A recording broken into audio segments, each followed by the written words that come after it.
When you measure it flat, it contradicts that. I'm spitting flat facts and that. And I know you don't like that. Google Maps is flat, it presents elevation profiles like that. I'm a spitting flat earth king. Sentence has a ring, doing my own thing. If earth was a big roast chicken, factually finger licking chicken, we just got the measurements missing. I'm spitting eggs and begs, begging the question lesson. I've said it before, time after time. I'm the spitting flat earth king of rhyme. Welcome to Flat Earth Debate, Uncut and After Show. I'm your host, Nathan Oakley, and if you are new to this channel, or you've not done so already, then be sure to subscribe. Hit the bell notification icon and join button if you'd like to become a Nathan Oakley 1980 channel member and keep up to date with the Flat Earth Debate. If you would like to support the channel, there is a super chat that runs alongside each of these shows while they premiere, and there's also a coffee, Patreon, crypto and thanks button in the info box below the video. Most importantly, if you'd like to join the discussion, you'll have to wait till I've shouted out all these Patreons, because I'm going to do that now. Massive shout out of thanks and appreciation to all of you who do support me on Patreon. So, that includes Sven P, Curved Fart, Pablo de la Cruz, Smith Tools and Purchase, Level Plain Poem, Vitali Z, Colton James, Survive the Spin, Thomas van der Zander, Measured Flat, Tiers Morgan, Mitch Kennedy, Rod, The Name's Burley, J Mel's 24, Unimento, Iron 26, Retro Bill, John Kays, Patrick Gunnels, Troy Shuker, Hairy Blade, Mobile Max 777, Rob W, Del West Watson, Unbelievable Productions, Blue Ridge Ranger, Abraham Mohammed, Skeptic 936, Texas Mike, and Dank. So another massive thank you to all of you for supporting me on Patreon. Links to Patreon are below this video.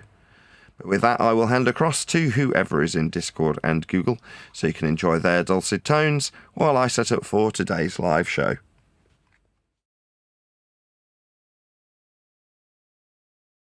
Hey Neil. And hello, Flat Earth Cafe in Discord. Hey, good morning, Nathan. Good morning, Neil. Morning. I'll take an espresso to go. From the Flat Earth Cafe. Yes, I've been so lazy I haven't even gotten up to make my coffee yet, to tell you the truth. Do you ever get them days where you forget and then it hits you like, oh shoot, I didn't even have my coffee. That's No. why I'm not functioning properly. No, never. I have a choice. I can get up and put the effort in and make it, or I can run down to our local gas station and spend $3 on a cup. Yeah, I figured that out in about 2006. So when I was out and about as a rep, I could just go into any Costa or Starbucks or whatever coffee shop and get a half-decent cup of coffee. But then you get home and you'd be like, well, I don't want to spend my money on coffee. Expense money, fine. That's not mine. But I don't want to buy my own coffee. So I'm like, what can I do to resolve that? So in about 2006, I bought the coffee machine that I've got now, which is an Isomac. And never looked back. And I've serviced it ever since. And it's just a one So how many portafilter cups version. of coffee did you, doing a math on it, has it paid off itself yet? Paid for itself within 6 months. Easily. How much coffee do you drink? Easily 3-4 cups a day. Wow, that's how I used to be when I was on a job site, when I was foreman. I would have 3-4 cups a day. I just have one in the morning and that's it. Do you have it down just right, Nathan, where you don't have any waste? Like, I just have a regular coffee pot, and sometimes I have to throw some out at the end of the day. I mean, the grinds go to compost. Nathan's got a fancy machine. He makes espresso. He doesn't make regular coffee like you and I. He's got the steamer and everything. Right, I can picture it, yep. It's just the same thing you get in Starbucks. It's a portafilter. It clamps onto the end of the coffee machine. Under high pressure, it expresses out the coffee. Well, yeah, that's what they make you when you go to a Starbucks. What makes a Starbucks good? Well, that the coffee itself has been made fresh there with beans, and with a decent machine and hopefully a decent barista who knows how to use it and can get the grind right and test it each morning a couple of times throughout the day to make sure it's matching the humidity and all that boring Ponzi shite. Yeah, there's a lot that goes into it. Nobody considers the air.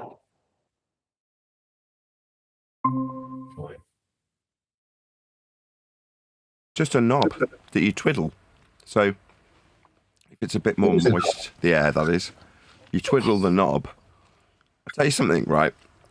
We have mould in a couple of rooms, and clothes that I hadn't used for a while seem to have mould on them. So I cleared all this crap out, bleached all the mould. Then we're like, well, we need to tackle the problem so that this doesn't happen again. So we bought a couple of humidifiers, or dehumidifiers, sorry, and slapped them in.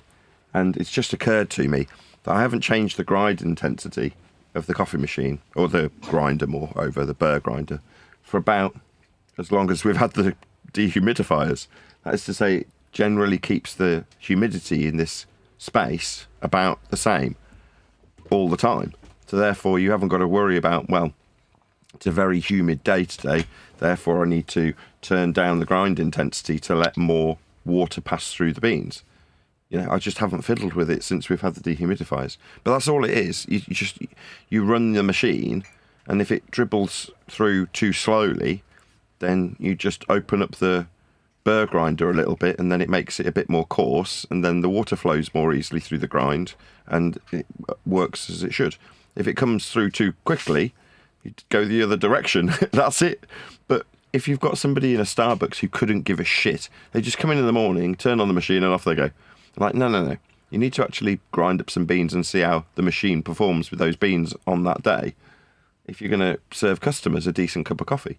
Now, some of them did it, and some of them didn't. But anyway, all that sort of stupid stuff you can fuss and faff over. And if you go through, you know, an eighth of a bag of beans getting it right, then so what? You know, it's cost you a couple of quid in beans to know that every single cup of coffee off that production line, if you want to call it, for the rest of the next week in this humidity-controlled environment will be fantastic until you have to do it again because you've either, you know, let too much humid air in because of the warmth at the moment. That is a thing. You know, I do have to change the grind intensity because of the windows being open. But this is all Ponzi, like I say, stuff that when you're paying £3, you'd expect the barista to do, and they very rarely in a Starbucks at least that they don't do it. They just serve you any old crap, and when it dribbles out of the portafilter, you're like, you haven't got a clue what you're doing, and it then pains me to hand over money for it. You know, when you see it dribble out, I put it right back and say, nope, make me a fresh one. But the best coffee, forget the Starbucks. You got to go to an Italian coffee shop. You know, usually in the back they have the little social club, but if you go to an Italian shop, you're going to get a great cup of coffee. And another thing, somebody just sent me a message. How long will it be before you'll want to kick me? The question don't change. I said, just don't talk while Nathan is talking, and don't just ignore the flat plane when Nathan points it out to you. Is that good advice? Yeah, you can do whatever you want. I don't have any Well, rules. I'm just saying that they're saying they're going to get. You don't usually nobody gets kicked, okay? Until you do something that gets you kicked. What will get you annoyed is when people are just talking through you while you're talking, and when they use a flat plane and you bring it to their attention, they just want to skip by it. Well, I thought it was good advice.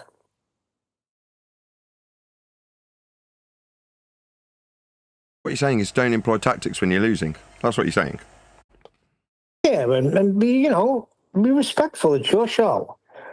You know, there's times when, all right, a lot of times you were talking, you're still talking. Just stop, and then you'll give a nice time for them to speak. You'll stop eventually, and even if they have to say, "Can I speak now?" Just do it. I mean, there's ways you can work around, you know, where you're not constantly butting heads with the guy.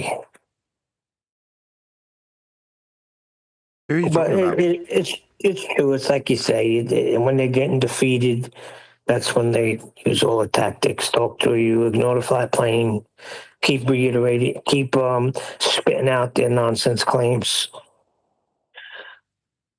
Who am I talking about? Yeah. Well, a few people got unbanned. I think it was Bev, Edibear. Let me see. Well, there was a few people that got unbanned.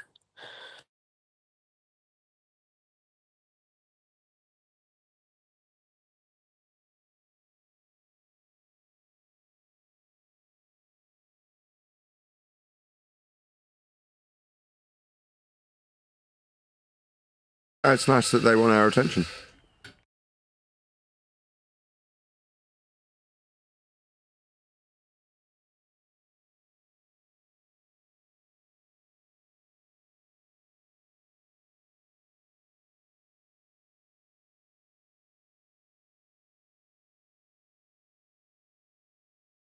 Without poisoning the well too much. The problem with Bev is he talks shit that makes no sense. He can do nothing with an angle. Admittedly, with F all being edited out. But that's a nonsense, isn't it? I mean, it is a stupid statement. But he'll yak through you and demand that you hear him making that statement repeatedly. Edibear just ignores absolutely everything that's put to him. Just yaks through the top of you. If he's not yakking through the top of you, he's yakking through the top of a discussion you're trying to have with someone else. You couldn't do anything with an angle unless you've got an angle grinder. I've seen some women dancing with angle grinders. Absolutely amazing.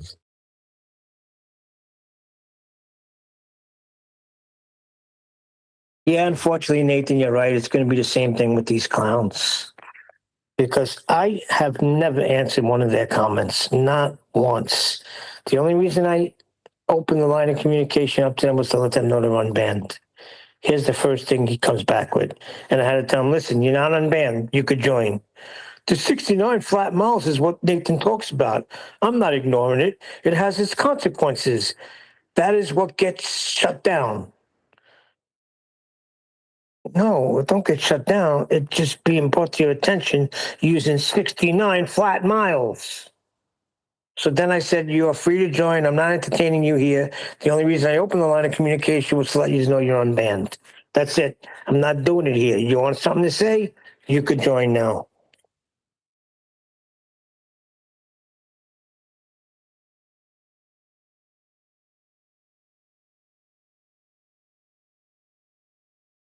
Indeed.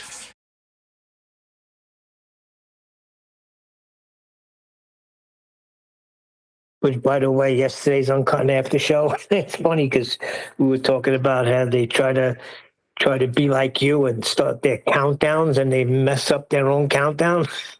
That was yesterday's show that you put out for me at 3:00.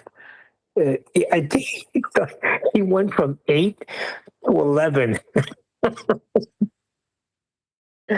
It was the one with what's his name?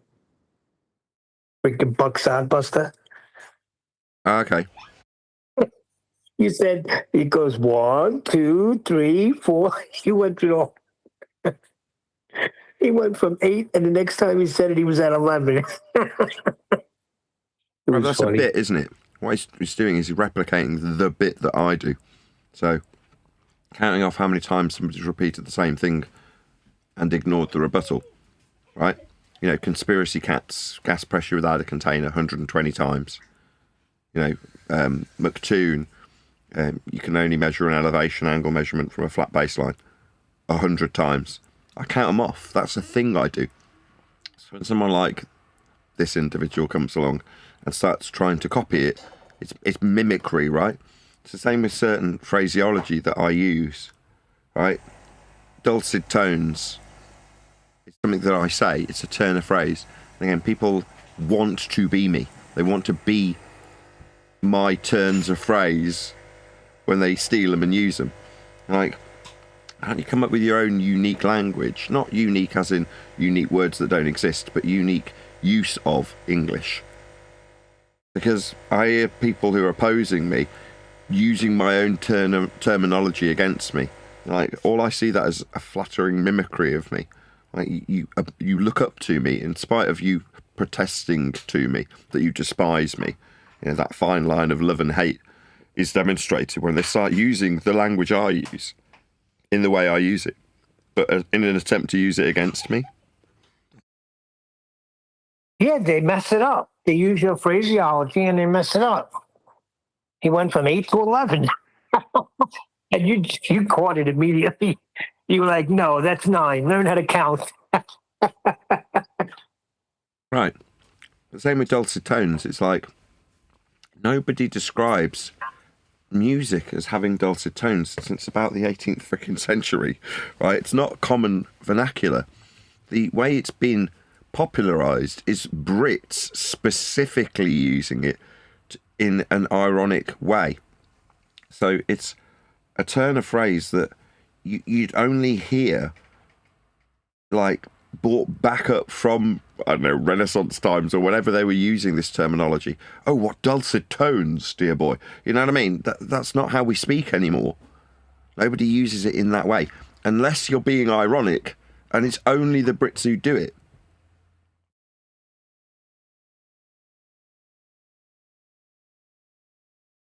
But if you hear it and don't know what it means, you'll misappropriate it, use it in a context that could be suggested to be like some equestrian, you know what I mean, that would use it to describe the sweet, soothing tones, dulcet that they are, of the music. You're like, no. Maybe Mozart was getting that, you know, terminology put to him, but you know what I mean? It's just not a common way of saying things. Yeah, but I think when they used that in the first 5 pages of that book, they were doing it sarcastically, but it doesn't matter, even if they are.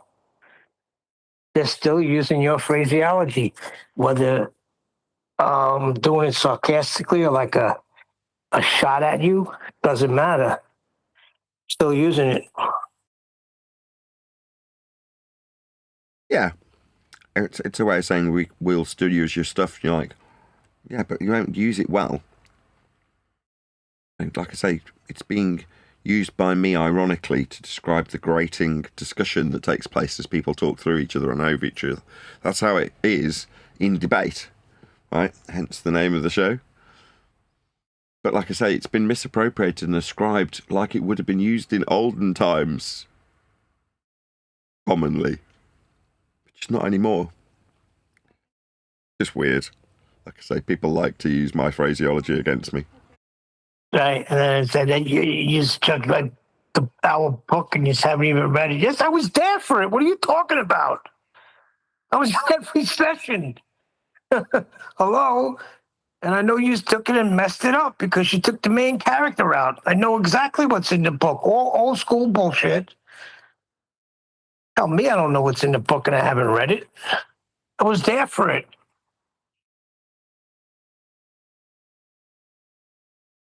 I mean, you don't know what pigment they put in the paint when they were respraying it. Well, that would be pink, right? Rainbow. Anyway, what are we going to do today? Going to cover the show in worldwide debates. Got it queued up. Nice. No debate, spastic! You measure Earth flat! Do you hear me, you fucking retard, Jesse? So when I measure a drop over distance of, say, even 25 feet at 7 miles... So the distance is flat. 7th time, retard. Distance is flat. Miles, flat. Drop over distance, you say? You will require a flat Earth mile, you fucking retard. Are you not hearing me, dumb fuck? Are you saying that on a globe there would be no distance? Not on a globe, you said distance was drop with respect to distance, the distance must and can only be horizontal to describe the drop from. Now, just point this out for the 8th time. It was my fucking opener, you retard, you spastic, you dumb fuck globe cuck. My opener, you will describe horizontal distance to derive curve from. And now he's telling me about the drop over the flat earth distance. Oh, that's 9 times, you dumb fuck retard, Jesse. Well, so are you saying... Stutter for me, dumb fuck retard! You measure Earth flat for the miles you're deriving the drop from, don't you, spastic? Now this is... Stuttery bitch! Okay. You're getting your ass smacked by me! You dumb fuck retard. Drop over distance, you say? You'll need the distance to be linear and horizontal, Jesse. You stupid spastic flat earth using retard. Well, is there anybody... Why are you asking me something? I haven't agreed. Hey, Jardo, language warning. We're listening to the discussion from Worldwide Debates. What's up, Jado? North. Oh, hello. How is everybody? Feeling a little bit How south. are you? I'm good. Sorry I haven't been around for a while, but I'm in now having a listen. How's it going with the house? I know you've been tied up with that, right? Yeah, moved out to the country, started a new job, handed my business over to my son, so it's all been pretty busy. Oh, wow, that's really exciting. Yeah, very big, busy things happening to you. Wow. How's your son getting on? Do you know? He's struggling a little bit with the workload and the intensity, but, sometimes you just got to chuck the chicken into the fire and let it cook. Let him swim, baby. Let him swim. He learned from you. He'll be all right. I remember my folks offering me their business and me saying no. They offered it to all 3 of their kids, me, my brother and my sister. And Never one at a time, understand that. we all turned them down. And we're like, no, we don't want to do it. And the thing that turned me off, right, was I remember asking my mother, right, what do you feel about what you do? You know, do you like selling computers? She's like, no. I was like, what do you mean no? But you're doing it for a job. She said, frankly, Nathan, I could kick them all in the air. That's what she said to me. I was like, oh, okay. And then a couple of years later, they were like, would you like the business before, we sell it? Because we're going to just sell it to somebody, we want to retire. And I was like, no, I definitely don't want it. No, thanks. I don't understand that. Okay, you want to like what you do, right? I get that. Yeah. And your mom said she'd like to kick them all in the ass, so why would you want it if she didn't enjoy it? But it would be beneficial to you down the road, and then you could have sold it. Yeah, but I didn't want to do that. I wanted to be a rep. So I looked into what I did want to do, and I wanted to be flying around the world on someone else's coin with an expense account, selling a product, right? That's what I wanted to do. And in order to do it, it was right at that point that I was like literally about to step into whatever job I'd end up doing or the career path that I was going to take when they were offering it me. I was like, no, what I'm going to do is I'm going to become an estate agent so that I can become a recruitment consultant, so that I've got business to business sales experience, so I can be a rep. Because if you just try and be a rep, they're like, you've got no business to business sales experience. So you need to go and get that. And if you go and try and apply for a job that's business to business, they're like, no, you've got no business to business sales experience. So to work your way into a job that's business to business, you had to work in a job that was similar in terms of the methodology. And for me, that was estate agency, then recruitment, then a rep. Then I was flying. That's when I got to drink the coffees, right, on the expense account. And along the way, you build up your stature in terms of the job. Obviously, you go up in terms of stature. So you go from being a lowly estate agent, and then you do a bit of work in banks with mortgages and such like that. And then you move into recruitment, and that's when you get your PA, and somebody's writing your letters for you, typing stuff out. I bring it up because it came up on yesterday's show. It just reminded me. I can't even remember the name of my PA, and I had one for the whole time that I was working at Arden Shields, the recruitment consultant. Again, having worked my way up from a more corporate one called Brook Street with 40 staff underneath me. But nevertheless, the point of all this is, we were talking about it because it was about the production of the book. There's a suggestion that because I'm not actually typing on the keyboard, that I'm not doing the freaking work. Like, it's not like in Misery. We're not working with typewriters anymore. I can dictate what I want to say in my book to somebody who's typing. Right, that's how I work and have done ever since about 2002 when I was a recruitment consultant. Once I got my PA, I'm like, this is amazing. I'm never typing anything ever again. Yeah, that's the whole thing. You dictate, they type. Right? That was the whole thing about those things. It amazed me when I was this guy when I was away with. He opened up his own stockbroker firm, and he wanted street guys there because they were the best hustlers. Because it's all scam. It's all bullshit. Yeah, sales is they're hustling. doing. Exactly. That's a skill that people pay a lot of money for. Hence, you end up on a big business account with big pay, driving a big posh car, flying all over the world, like frickin' James Bond. Again, that got mentioned the other day as well on one of the live shows when I was talking about people on Facebook. Like, I've had beans and black pudding today. 55 likes. Me. Check out the brand new Lamborghini parked outside this hotel here in Dubai. Isn't it amazing? This hasn't even been released yet. 2 likes.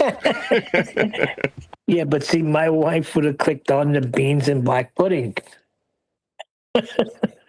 Because she's Guyanese, and that's something she knows exactly what you're talking about. Yeah, it's weird. But yeah, I was amazed because he was in there and he was just dictating and his secretaries were typing everything up. I was like, so you don't ever type at all? You don't? It's like, why should I? I'm just going to talk and they do it. That's what I paid them for. I was like, oh, okay. I think what bothers me about you not taking your parents' business is because when I was growing up, I started installing at around 12. By 14, 15, I was installing flooring. And my father had a business. Right by 15 feet. What's that? Right by 15 feet. It was just a joke. Forget it. Oh, yeah. No, yeah. Feet, linear distances, right?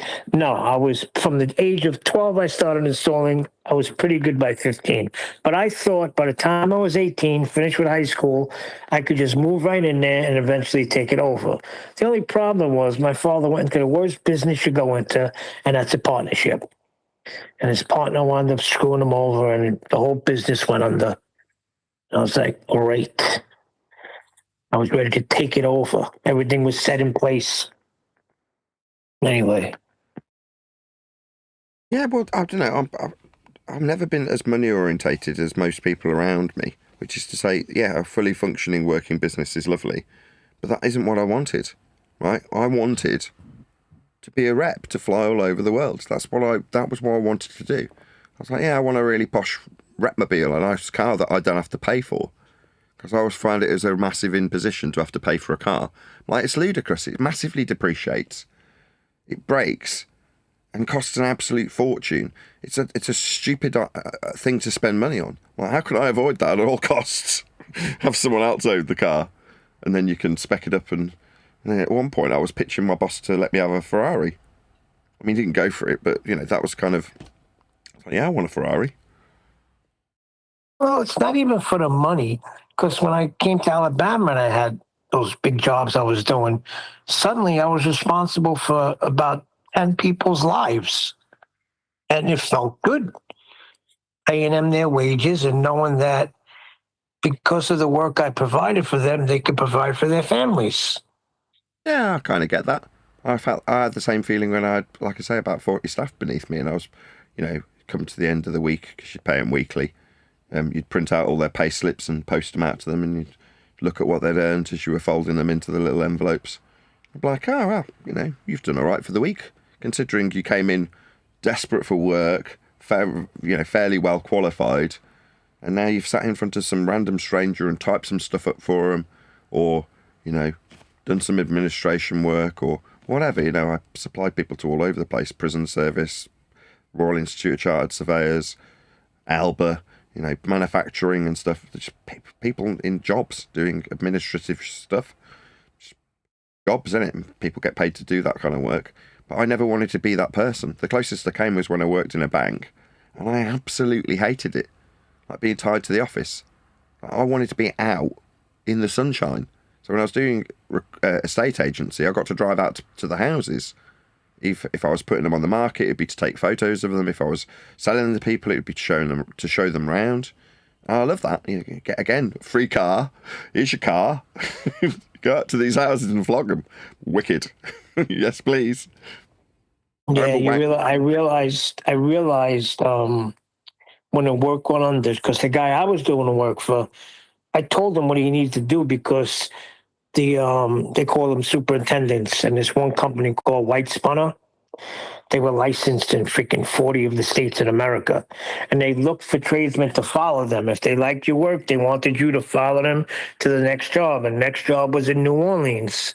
And they told me, they said, tell Andy, that was the guy I was doing the work for, to put a bid in on the casino we're putting up. He'll get it. We want you to follow us.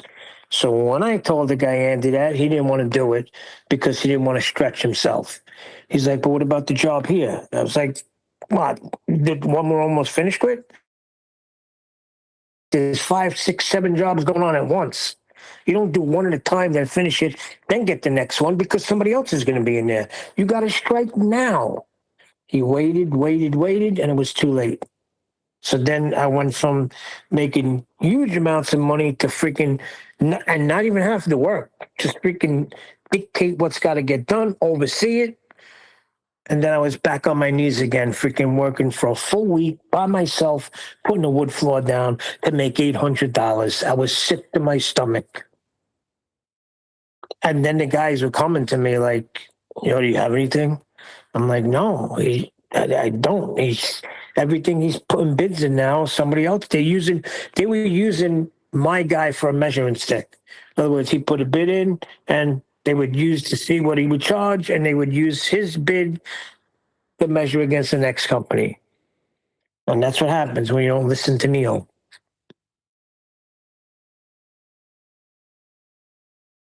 Fair enough. I have heard you tell me that story before.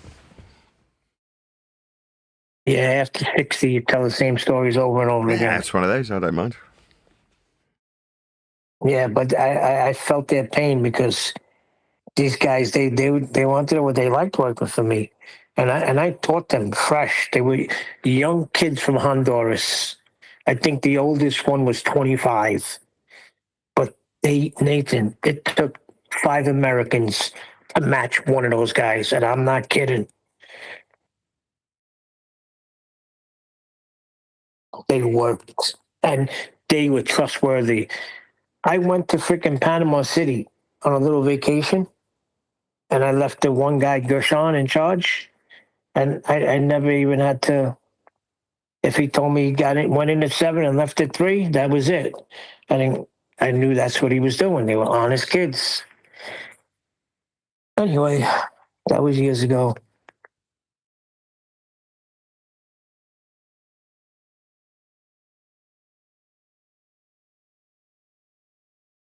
Very good. Actually, the one American guy I had, I caught him leaving right after we had a meeting after lunch. Right? Everybody went to what they were going to do because it was Auburn University. They were putting new dorms up for the students. It's a huge job, like freaking 7 or 8 housing units. Each one of them had 4 floors, and each floor had 28 eventual apartments. So you can imagine how big it was. So we finished the meeting, and I left, but I forgot my tape measure.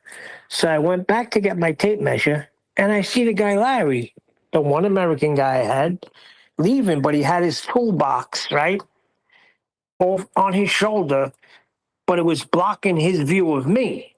So he couldn't see me, but I could see him. And I watched him walk with his toolbox to his car and drive away. So I was like, I don't remember him telling me he had to go. So I went up and I said, Gershon, where's Larry? And he wouldn't answer me. So I'm like, Gershon, where's Larry? Me, I know where he is. I seen him leave. He's like, Neil, I don't want to get in the middle of it. I said, no, you're my foreman here. If I leave you here in charge, you got to let me know what's going on. He said, I don't know. He took his tools and left. I said, I know he did. I seen him. But that's fine. So I pretty much set him up. So when it was the day before pay, I would get the hours together. So I called the guy, Larry. I said, Larry, what do you got for your week? Now I'm expecting him to say, Wednesday I left at 12. I knew he wasn't gonna. But he said, I got 8 to 3 every day this week. I said, oh, really? What about Wednesday after the meeting? He's like, yeah, what about it? I said, I seen you leave. No, I didn't leave. I went to my car. I said, you took your tools. You went to your car. You didn't come back. Anyway, it was funny. I paid him for the day anyway, and then I just let him go. Fair enough. Yeah, because you can't trust them. Once you can't trust somebody, if you keep them around, that's on you. Absolutely.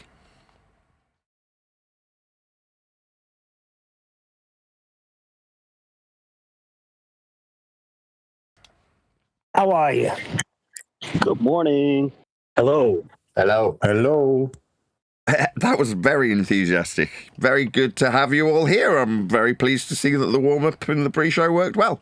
Become a member if you'd like to see the antics of the pre-show. Can't even remember what we were discussing. It was like 15 seconds ago. My terrible short-term memory. Not taking businesses over. Oh, yes, of course. It's me talking about back in the day. I was giving my literal resume statement about my career path from estate agent to recruitment consultant, admittedly with working in a bank and flogging mortgages in between, and then on to representative because of a discussion yesterday we had about writing books and having people take notes from you. So back when I was a recruitment consultant, I used to have a PA, and you just hand over letters that you wanted sending out, or in the case of pay slips, as that was something we were just discussing, getting those posted out was never my responsibility. I didn't have to put stamps on stuff. I mean, admittedly, I'd occasionally help the PA out by taking the letters on the way home to the post box, maybe. But as far as actually producing pay slips, PA does that. That's not for me to do. Anyway, that's why we were discussing it, in case you were wondering, having summarised the pre-show. We are going to be... So you mean to say... Sorry. That's okay, good. I was just going to say, so you mean to say that the person that is typing it is not the author? I mean, not in that case. Certainly not. That's the joys of having a PA. From that day to this, I've never ever wanted to type anything ever again. Like, I want somebody to do that for me. Now, don't get me wrong, it's not like I don't know how to type. So in the art classes, a lot of the anecdotes that have worked their way into the chapters, in the very near future, you'll hopefully be reading about this if you purchase a copy of my book. Hopefully you all do. But when it comes out and you're reading this stuff, initially the anecdotes have started off quite small. And I've obviously sat in this case, my daughter's art class on a Tuesday, and been typing up the anecdotes so they can be incorporated in with a small, admittedly, because it's chapter by chapter, story arc for a character that works its way into a discussion about a particular point that's relevant to the subject matter. So if we're talking about molten iron core, there's an incorporation of a character from way back when who had asserted that you could prove that there was a molten iron core, and then when asked to actually supply the evidence, his quote is, "I'll be right back," and never does, right? But similarly, in the same chapter, in fact, there's another character with a mini character arc that was recently discussed. So somebody from a company that produces maps, let's just say, and not produces, discusses and educates people on how to utilize maps. A sort of a reading company, let's call them. But that particular individual also made their way into one of the chapters, specifically the molten iron core, so that it could be explained about certain other aspects of the book, like getting copyright strikes, endless copyright strikes, because people don't like you talking about geography and Earth measurements. Even when you're using them as the reference for the flat Earth millimetre accuracy topographical deviations in the vertical from sea level, they'll still copyright strike you and come up with some excuse to do so, because they're put out as a result of you being a flat earther just talking about Earth's measurements. In this case, ones that are being utilised by the very individual that's putting in copyright strikes. Well, that is a useful tool for me to link back to my discussions of copyright strikes, porn bombing, things of that sort of nature. Now, I was actually looking for sections to trim out literally before the show started. So I've got, I think it's 4 or 5. Yeah, I think I did the Parallax one already yesterday. So I've got 4 more from the 10th episode on the Feast of Nonsense. So Surf Daddy provided us with a great list of flat earthers' arguments, which I would call the old school Feast of Nonsense arguments. Just have some of my coffee, I can put it down then. So those arguments have turned into an actual shorts video for each and every one of them that's been produced.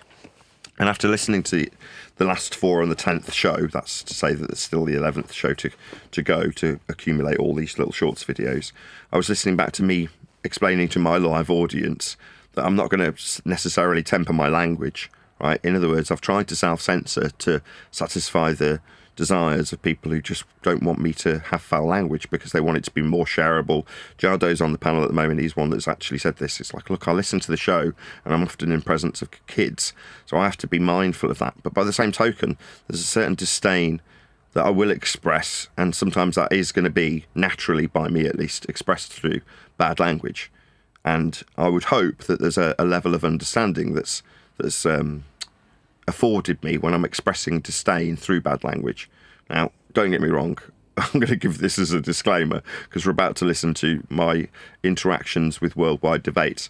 Now, somebody said I should go and listen to Christopher Walken in a 2006 movie or something about that, which was about pool players or something about that. And he's in the bathroom with this guy explaining about what lions have to do. And he's explaining, Christopher Walken's character, that the lions getting nipped and nagged by kids and wife, in essence. It's a metaphor, of course. But the animals around this watch and start taking liberties. They might start getting closer to the lion, or maybe stealing a bit of food from his near vicinity. But at some point, that lion gets up and shows the jackals and hyenas who's boss. Well, what you're about to listen is exactly that by metaphor. Now, I didn't come up with that metaphor, although it does fit perfectly, given that I was describing myself as a lion metaphorically being whipped in a circus. Now, that lion is unfortunately me. I'm actually a Leo, not that this means anything. There might be some women out there that care. But nevertheless, the metaphor still stands. Right? This is, as I say, what you're about to hear is me, that lion by metaphor, just showing a few jackals what's what. It does come with some extremely strong language. So if you are of a disposition that doesn't want to hear that, now's the time to remove yourself from any presence of children or whatever it is that you need to do in order to facilitate you listening, or don't listen, right? But there's going to be a strong language warning that comes with this. Now, if you listen to Friday's show, I think it was, we did cover Jesse Path of Light in the first 9 renditions of him being told explicitly that he's going to be using flat earth measurements to derive curve from. In fact, it was my opener when I was asked by Jesse specifically if I'd like to debate earth curve, my answer being no. There is no debate. You will derive earth curve from flat linear mile measurements. And he did 9 times and then ignored it. But that's where we're at. So you've had a summary of what was played on the last show that did actually have some of this worldwide debate material incorporated into it. But that's my warning. Has anybody got anything to add, or can we just get into it? I am lying with my wife in bed, so depending on how the language starts, could be a quick dropout for me. Okay. Hopefully your wife is prepared, at least, based on my disclaimers. So we'll get into it unless anybody else has got anything to add. Feel free. Okie dokie. I was just only a quick one, Nathan. Are you just playing this through, or we mentioned yesterday maybe because the rhetoric has changed somewhat from how these discussions used to go. I thought it might be good if you could sort of, or you point out how are you dealing with these people now in this situation with the new rhetoric. You know, maybe you're going to be saying things that you wouldn't have said 12 months ago, you know, and dealing with the situation differently. And I think that'd be good to explain to the audience, especially to promote the book as well, because the book's explaining this, and this is an example of the book and the rhetoric. So I'm just trying to think of how to tie that in as a bit of promotion work, and just to say this is where we are now, and this is how things have changed. And that's all it was. No, I can do that. I mean, all that I'm doing in this particular session is reiterating points that are made clear in my upcoming book. So again, it's not necessarily going to turn you into a debating ninja, but were you to exercise your flat earth understanding based on the information held within the book, there's a fair chance that a similar discussion might befall you. Now, you might not be metaphorically fist-fucking these people with their own flat earth linear measurements, but that is in essence what happens, and a taste of the language has just been demonstrated by me. That's how fruitful it gets. But my book doesn't. My book's far, far, far more tempered in terms of its language use, right? Because it's not me debating with anybody. It's not me being told in excess of a dozen times that the prerequisites being used by the opponent telling me this aren't flat when they require them to axiomatically be flat. They're deriving, in this particular example, curve from. But that rhetoric is tied up in old school dissemination of the previously thought to be arguments looped in with flat earth prerequisites by demonstration when you read each chapter. That is to say, when you're reading about earth curve, I'm highlighting throughout the book how earth is measured flat by prerequisite, to even suggest or infer that there's a mathematical derivation of earth curve to have after you've measured earth flat to do so. So that's kind of a vague idea to give you, a potential customer of mine moving forward when the book does come out, what you would get for your money if you bought a copy. You know, you'd be basically learning how flat earth is measured in all circumstances. Now, in practical application, because I've been saying, well, that has no practical application. Well, you can jump back into the globe earth versus anti-globe earth, it's flat earth in name only, pond, and this is the consequence of that. So if you're currently like in this small arena of people that are fighting the good fight of flat earth or fighting the good fight of anti-flat earth, then you would find yourself having similar discussions, and you can see how that plays out when the opponent's prerequisite flat earth requirements are pointed out to them, in this case by me. So it's just a taster of what you might, I don't know, alter your rhetoric to, should you read my book. Was that good enough? Is that what kind of thing you meant? One deck? Yeah, you summed it up beautifully, Nathan. That's exactly what I meant. Nice one. Awesome.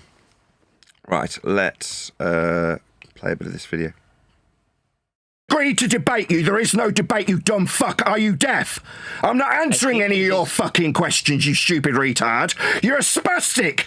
You don't deserve my time. I've attempted to tell you 10 fucking times that you'll require flat measurements for your dumb fuck belief in a drop derived from them. You still think you're asking me something? Did you not hear the first time, you retard? No! There is no debate, fuckwit.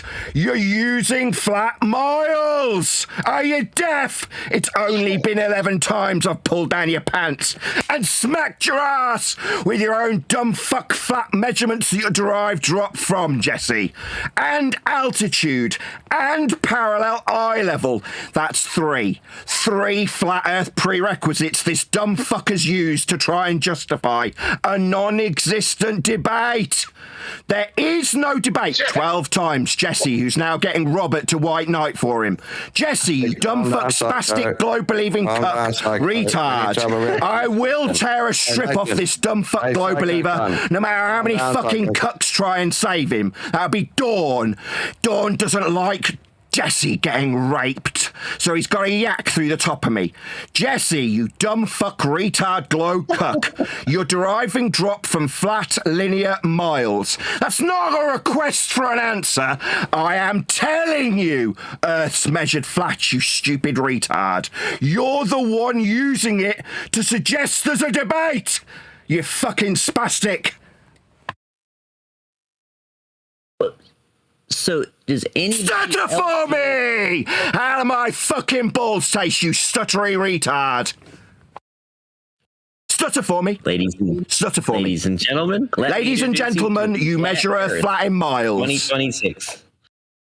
Right, giving the date. Your head so Sorry, giving the date isn't going to be a response to how flat you've measured Earth in 3 different ways. I'll repeat them. Eye level, parallel with surface level. Sea level, measured for altitude, and distance, linear to derive drop from. You require flat measurements, you stupid spastic. Now stutter for me. So, how does measuring? I'm not drop over answering distance any of your questions. validate Were you deaf? flat Are you Earth? deaf? Don't ask me anything, you fucking retard. I am not here to answer this dumb shit's questions. I made that explicitly clear when I said no. There's no debate you using flat measurements. Now you still dumb fuck think you've got the right to ask me something. No, I'm not in the position to be asked anything. I'm telling you. And you're confirming. When I say horizontal distance measurement will have curve derived from it, you'll have some fucking white knight scumbag talking through me. But besides that, the opener I offered you was your drop over what now? Distance. Flat Earth prerequisite linear measurements in miles that I opened with, and you ham-handedly told me I wasn't debating you. No, I'm not. That's correct. There is no debate. I will not be answering any of your questions. There's no questions to answer. You've confirmed distance to derive drop from. It is and can only be linear, and if it's applied to Earth's surface, it's described in miles. Same goes for flat Earth prerequisite elevations from sea level and, quote you while you interrupt my summary, parallel eye level. So, fuckwit being told by me, a flat earther, how flat you did, past tense, measure Earth flat while a load of white knight cucks tried to defend you and pull me off you. Well, that's not what's happening, Jesse. You're getting the metaphorical living shit beaten out of you with your own fucking words. Oh, altitude for the mountain, you say, Jesse. Yes, I did hear you when you were telling me that I need to debate. After ignoring the fact that there isn't one, altitude from sea level perpendicular to it. Yeah, that's right. Same goes for the parallel eye level you appeal to, you globe-believing cuck spastic, using flat Earth measurements. You'll also need distance to derive drop from, will you, you stuttery fucktard? I'm not answering anything from you. I'm telling you. You, Jesse, measure Earth flat. And no amount of cucks around you will change how flat you'll derive the drop from. My opener. Bro, you're making me feel embarrassed for flat Earth. So have you finished your opener? Sorry, you confirmed it when you said you were going to derive drop from distance? Well, it sounds like you're saying that on a globe there wouldn't be... No, I didn't. surface Those words distance. didn't cross my fucking lips. There's these wankers immediately rip. I've gone through it about 4 times in that little clip. And the first words out of his mouth in response are, so you're saying that means he's potentially offering up either an inference of a quote or a verbatim quote. When somebody says, so you are saying, that means, so the words coming out of your lips are. And Jesse says, on a globe, those words didn't cross my lips. These people lie. Immediately. Doesn't matter how concisely I summarise. Distance, linear, you're deriving drop from it. You can't derive drop from it as a squared function or otherwise, unless it's linear. That's the miles in 8 inches per mile squared. They're flat. He's used them. When I told him no debate to have, the reason I gave him is because you'll derive drop from distance. That was the very first thing I said to him when he says, do you want to have a debate about Earth curve? What, drop over distance? Distance is flat, Jesse. There is no debate. Here we are. Literally 9 times later, when I've said the same exact thing 9 times. What's his response? So you're saying that on a globe? No, definitely not. What a wanker. You've got to lie to be a glurf. It doesn't matter how many times you hear something. You'll hear, oh, he's talking about a globe then. What, with flat linear distances or perpendicular altitudes or eye levels? Now, the words on a globe never crossed my lips, but that's literally what this scum of the earth globe-believing cuck has done with what I've said to him no less than 8 times. Misrepresented it and made shit up that I didn't say. Good. Sorry, Nathan. Well said. And yeah, you're correct. And I mentioned it yesterday. There's a clip. I think it was this bit I noticed on the evening we were doing this. When you said to him, you was using flat Earth measurements. That's what you offered me. And he felt silent. You could hear the penny drop. He went silent and paused. Then he started stuttering because he couldn't handle it. You're telling him straight, you are using flat Earth measurements. That's what you've offered me. And the penny drops, and I heard the penny drop. Yeah, this entire back and forth is based on his opener to me. So he's proactively approached me and said, do you want to debate Earth curve? That's his invitation. Response, no, because there's no debate. Why is there no debate? Because you, not me, have immediately offered a flat Earth measurement. When you say Earth curve, we've measured that. How much Earth curves, what, drop over distance? The distance is linear to infer how much curve the Earth has got. We've measured it. We need a principle of flat linear distance in miles to measure it. He's used it. I'm pointing it out. What's that you say? On a no, I haven't said that. But that's what I'm getting back. Yeah? A complete misrepresentation in spite of, like I say, no less than 8 renditions of the exact same thing. My justification based on his standard he gave me immediately. He immediately said, debate about Earth curve. No, that's drop over distance. Distance is measured flat. Therefore, no debate. 10 times later. So you're saying on a globe, wanker much? Liar much? Got a lighter glurf. The words on a globe didn't cross my fucking lips. What did was you will derive drop from distance. Now I can derive drop of a fucking hill from a horizontal mile, like you can derive drop over a distance measured in a horizontal mile. The words on a globe didn't cross my fucking lips, you piece of shit, lying cuck, globe-believing wanker who lies about flat Earth measurements and then suggests that words I haven't said have crossed my lips. When you say miles and derive drop from them, they can only be flat Earth linear measurements of distance. That is the 15th time I have told Jesse, the cuck dumbfuck, how flat he is measuring Earth to derive drop from distance. I've also pointed out parallel eye level, the rebuttal, I'm embarrassed for flat Earth. Then stop using it, you stupid fucking retard. I haven't appealed to distance, you dumb fuck globe cuck. You did. So if you're embarrassed for the flat Earth linear miles you'll derive drop from, don't fucking use them, you stupid spastic. Then you won't have me tearing a strip off you and calling you a dumb fuck, suggesting there's a debate when you need linear miles to derive drop from, you stupid fucking retard. So wait, if we're doing openings, we're doing openings. And Jesse stuttery bitch! How'd you like to stutter with my testicles in your mouth? Flat Earth miles much? It's only 16 times I've pointed them out. Anybody got any advance on the linear flat miles you're using, you stuttery bunch of cunts?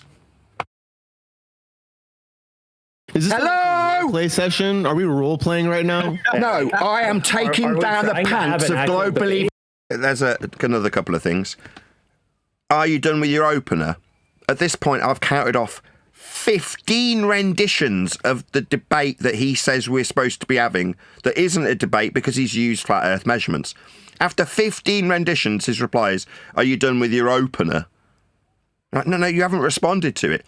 And then from the sidelines, some other twat comes in and starts saying, are you role-playing? What, role-playing somebody that points out his claim uses flat measurements 15 times? That means, what am I role-playing? Somebody who's exacerbated at the fact that you are the ones using these flat measurements. But role-play? No, definitely not. Even spastics like and pointing out how flat they measure Earth. No, there's no role play, Dumbo. Like whoever science? Said that. I'm answering him. Because Jesse's trying to talk some science and measurements. But here we go. Now it's another misrepresentation from some cuck on the sidelines.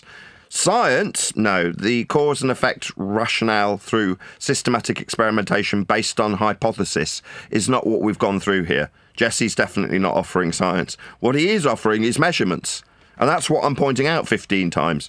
The measurements are flat. Miles.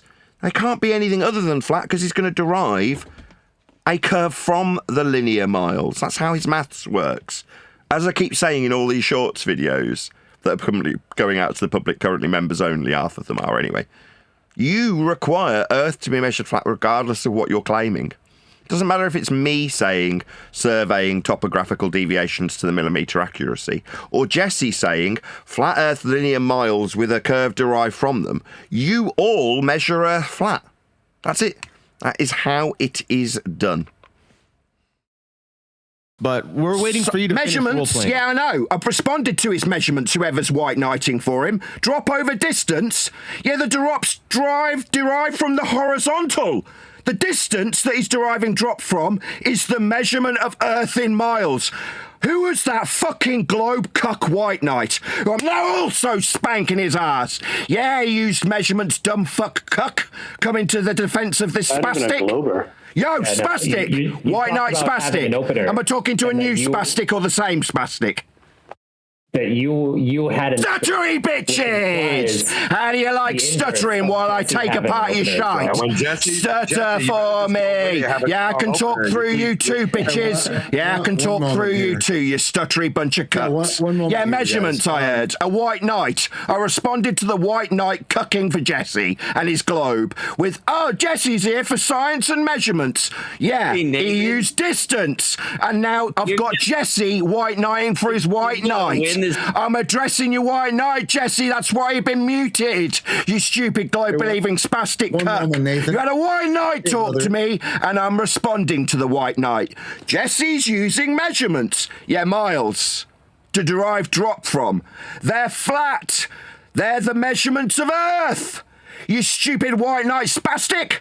Now I'd like a response from the fuckwit white knight who felt the need to interrupt me. Before we get the cuck white knight's response, big shout out to, let's bring it up on my list, Goldie. Wow. Hey Goldie, good to see you. Thank you very much indeed for the super chat. Really appreciate the support. Should really read it. Says good morning / afternoon, and good morning to you too, Goldie. Thank you very much indeed for the super chat.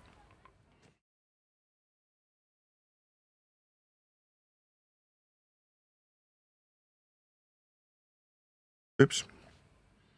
Pressing play on my live preview rather than the video. Whoops. Well, I run the server, but I just want to say we're glad to have you. This is this room in particular. And now you're stuttering. Why don't you just shut up? Know how to be a good fucking moderator and shut your mouth. Yeah, I'm not stuttering. Yeah, you are. Do you want me to play it back to you, you fucking retard? I heard you. Yeah, go ahead and play it back. Go ahead and go ahead and. Should I go ahead and go ahead and? Should I go ahead and go ahead and? Are you going to remove me from your server after interrupting me winning? If I have to repeat myself, then I have to repeat myself. It's not stuttering. You said he was appealing to measurements. You said you wanted to hear Jesse's measurements and science. Was that you? Now you've gone silent, it would seem.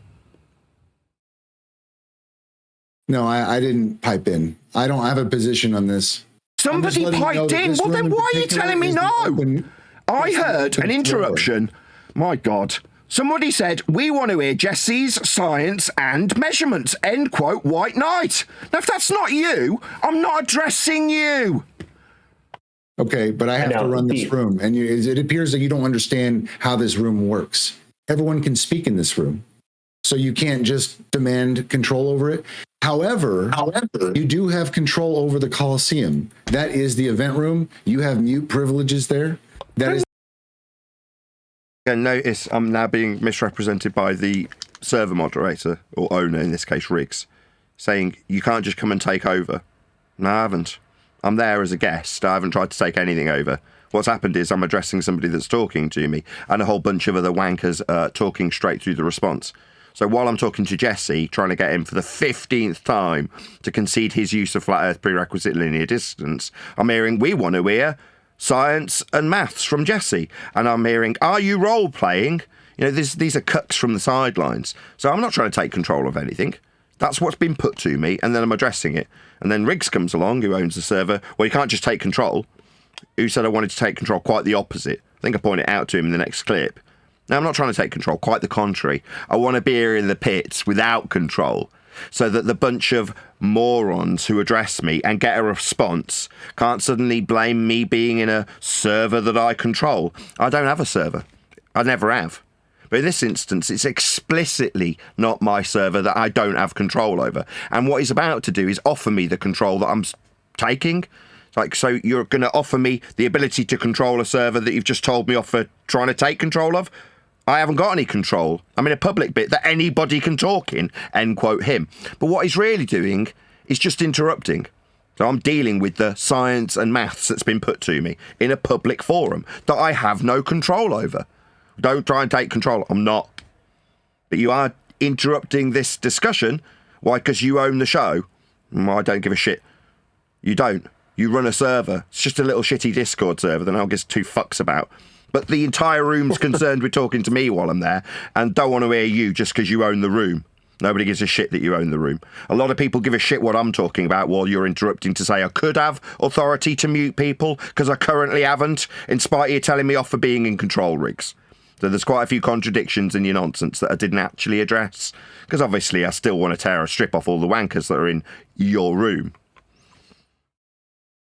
Actually, we went in there just to be spectators, Nathan, if you remember. Well, just and they seen you there and they got all excited. Yeah, I was doing the dishwasher. I had my name mentioned from another room because I'm basically in a server so that the guys in my panel can have some conversation heard, because there was very little going on while I'm connected to the server. So I'm like, do you want me to go to a different Discord service so you can hear some discussions going on? Because I've already disconnected from the flip side. They're like, yeah, find a random server with some people in and we'll listen to their discussion. So that's what we did. Initially, I muted my line to the server so that me and Neil or whoever's in the Hangout can talk to each other and comment. And there was a whole discussion about bloody aliens, and we're just laughing our heads off at them. In other words, we're not even trying to interrupt them. Like, if there's anything to be added, I'm not suddenly talking over the top of them. I let an entire half-an-hour discussion go by about aliens and carried on doing the dishwasher until I was called into the public debate that anybody can talk to on, but simultaneously I'm trying to take control of. And I was pulled in from doing the dishwasher, Riggs. Just in some random server. That's yours. Some random shitty server. Yeah, where the mod suddenly gets a bit big for his boots when somebody who everyone wants to talk to gets talked to. You want to hear your own fart-sniffing voice suddenly to tell me that I could have control that you're telling me I shouldn't try and take. No, I wasn't trying to take control. I was just telling the people in your server, when they addressed me, how they'd incorrectly asserted that there was science and how the measurements were flat. I tried to do that with a specific individual 15 times. I didn't get a response. I got a few white knights and then told that I'm trying to take over the control. Definitely not. Yeah? No mute button. Just so it's logged here. I stayed in the same room, just didn't retain any control, right? And in that process, I was hearing people from the sidelines cry out to have me muted. I was muted once, and everyone around was like, oh, I don't know why, but Nathan's been muted, right? At least once. Yeah? Just so you all know that there's projection going on. People suggesting that I've got a little mute button, and what they mean by that is I can control my show. Like, I can allow porn bombing to go out to the audience or close lines when people do things like that. Yeah, that's right. I can retain control of my show. That's correct. That's what running a show means. It's called producing. But they want to see that as we can justify when we mute you because we can't bear to hear it. At one point, literally, a guy was crying out, "Can't we mute him? Can't we mute him?" Right? While I'm pulling down the pants of about 30 different participants in a public server I don't have control over, taking charge one at a time, pointing out their own use of flat earth measurements. In this case, Jesse Path of Light, 15 times so far. Right? That's what's happening. And then it's, oh, by the way, don't take control here, but if you did want to take control, I can move. Shut up, Riggs. Nobody wants to hear your voice. I don't need them. That's what I'm trying to tell you. I don't need them. Thanks, all the same. What I need is the response to the guy who interrupted the discourse. That's me telling Riggs I don't need control of mute buttons. Thanks. I'm all right where I am. I can absolutely beat the ever-living shit out of every single participant in this room without any mute button. I don't need one. I never have. I obviously constantly get accused of needing a mute button. It's the fear in my opponents when they don't want to come here because they say, I'll mute them. No. I'll go to neutral platforms. I was reliably informed that McToon joined and then stayed ominously silent the entire time. Right, McToon? Yeah, there was no mute button there. Yeah, it wasn't my server. I was being offered it, as you just heard, and I said no. Yeah, in other words, sit down and shut up, Riggs. I don't care that you run this server. People want to talk to me. Yeah? They want to simultaneously ignore how they measure Earth flat 15 times and then suggest I'm role-playing, or that Jesse's got science and maths. That's the point that Riggs interrupted, because he wanted to hear his own voice. Because he owns the server. Nobody gives a shit about your server, Riggs. You didn't thank me for being there. At this point, you're just telling me I'm taking control. No, it's all right. I'm not challenging your authority there, Riggs. I'm absolutely devastating the participants on your server.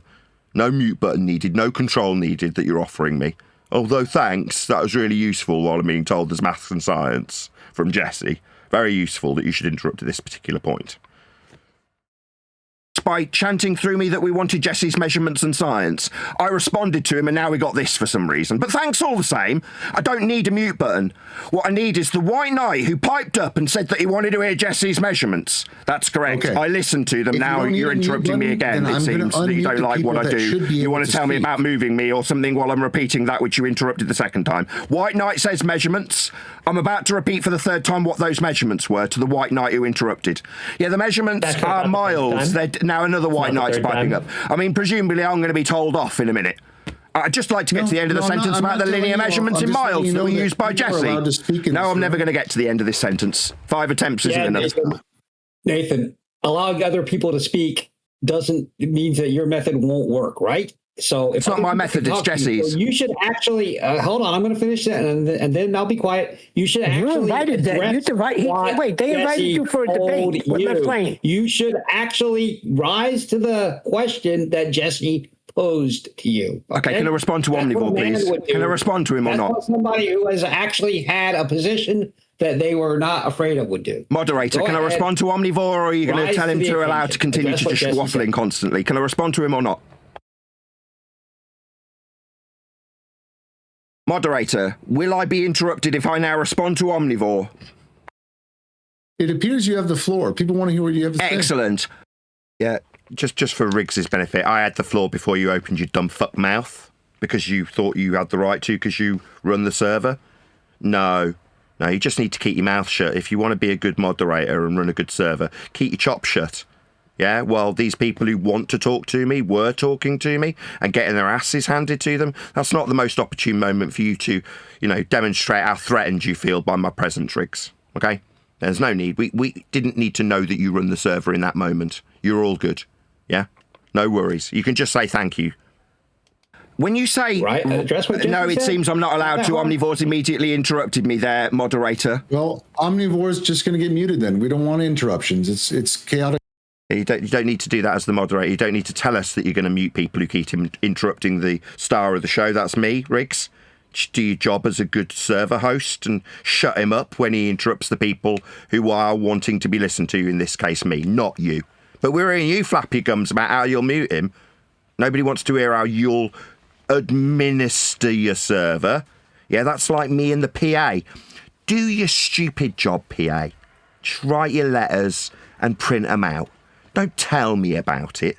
Don't need to hear how you're administering things. I'm doing the actual work here, okay? Yes, you need to administer the people in the server and mute them when they can't help themselves. We don't need to hear about it though, Riggs, yeah? Yeah? Seen but not heard. That's what good moderators are. Enough. No problem. I'll respond to moderator and Omnivore. I was asked if I could rise to a challenge. suggesting that I can't, measure my altitude from sea level for the rise that you'd have to encounter to get to the top of a mountain when I address the rise that you'd encounter to reach the top of the mountain and measure it from sea level. I'm pretty sure I rose to that challenge quite nicely with a flat earth prerequisite perpendicular to sea level. Now, if Omni hadn't have been muted, I'd ask him how my fucking bollocks taste. Because I'm pretty sure I rose to that challenge quite nicely when I bitch slapped Omni's dumb fuck idiotic assertion that I hadn't risen to some challenge. Now, what I did was get asked if I would debate, and I immediately pointed out that there isn't one, because you dumb fuck globe-believing spastic cucks who can't help hold your tongue all use flat earth measurements. Now, in the middle of my 16th rendition to a dumb fuck cuck called Jesse about his use of linear distance that he was deriving drop from, implicitly, completely and utterly ignoring my opening fucking statement that there isn't a debate because you'll derive drop, that's curve, from linear mile measurements. So after the 16th rendition, he tells me that I'm not, gonna address his drop over a flat earth measured linear distance?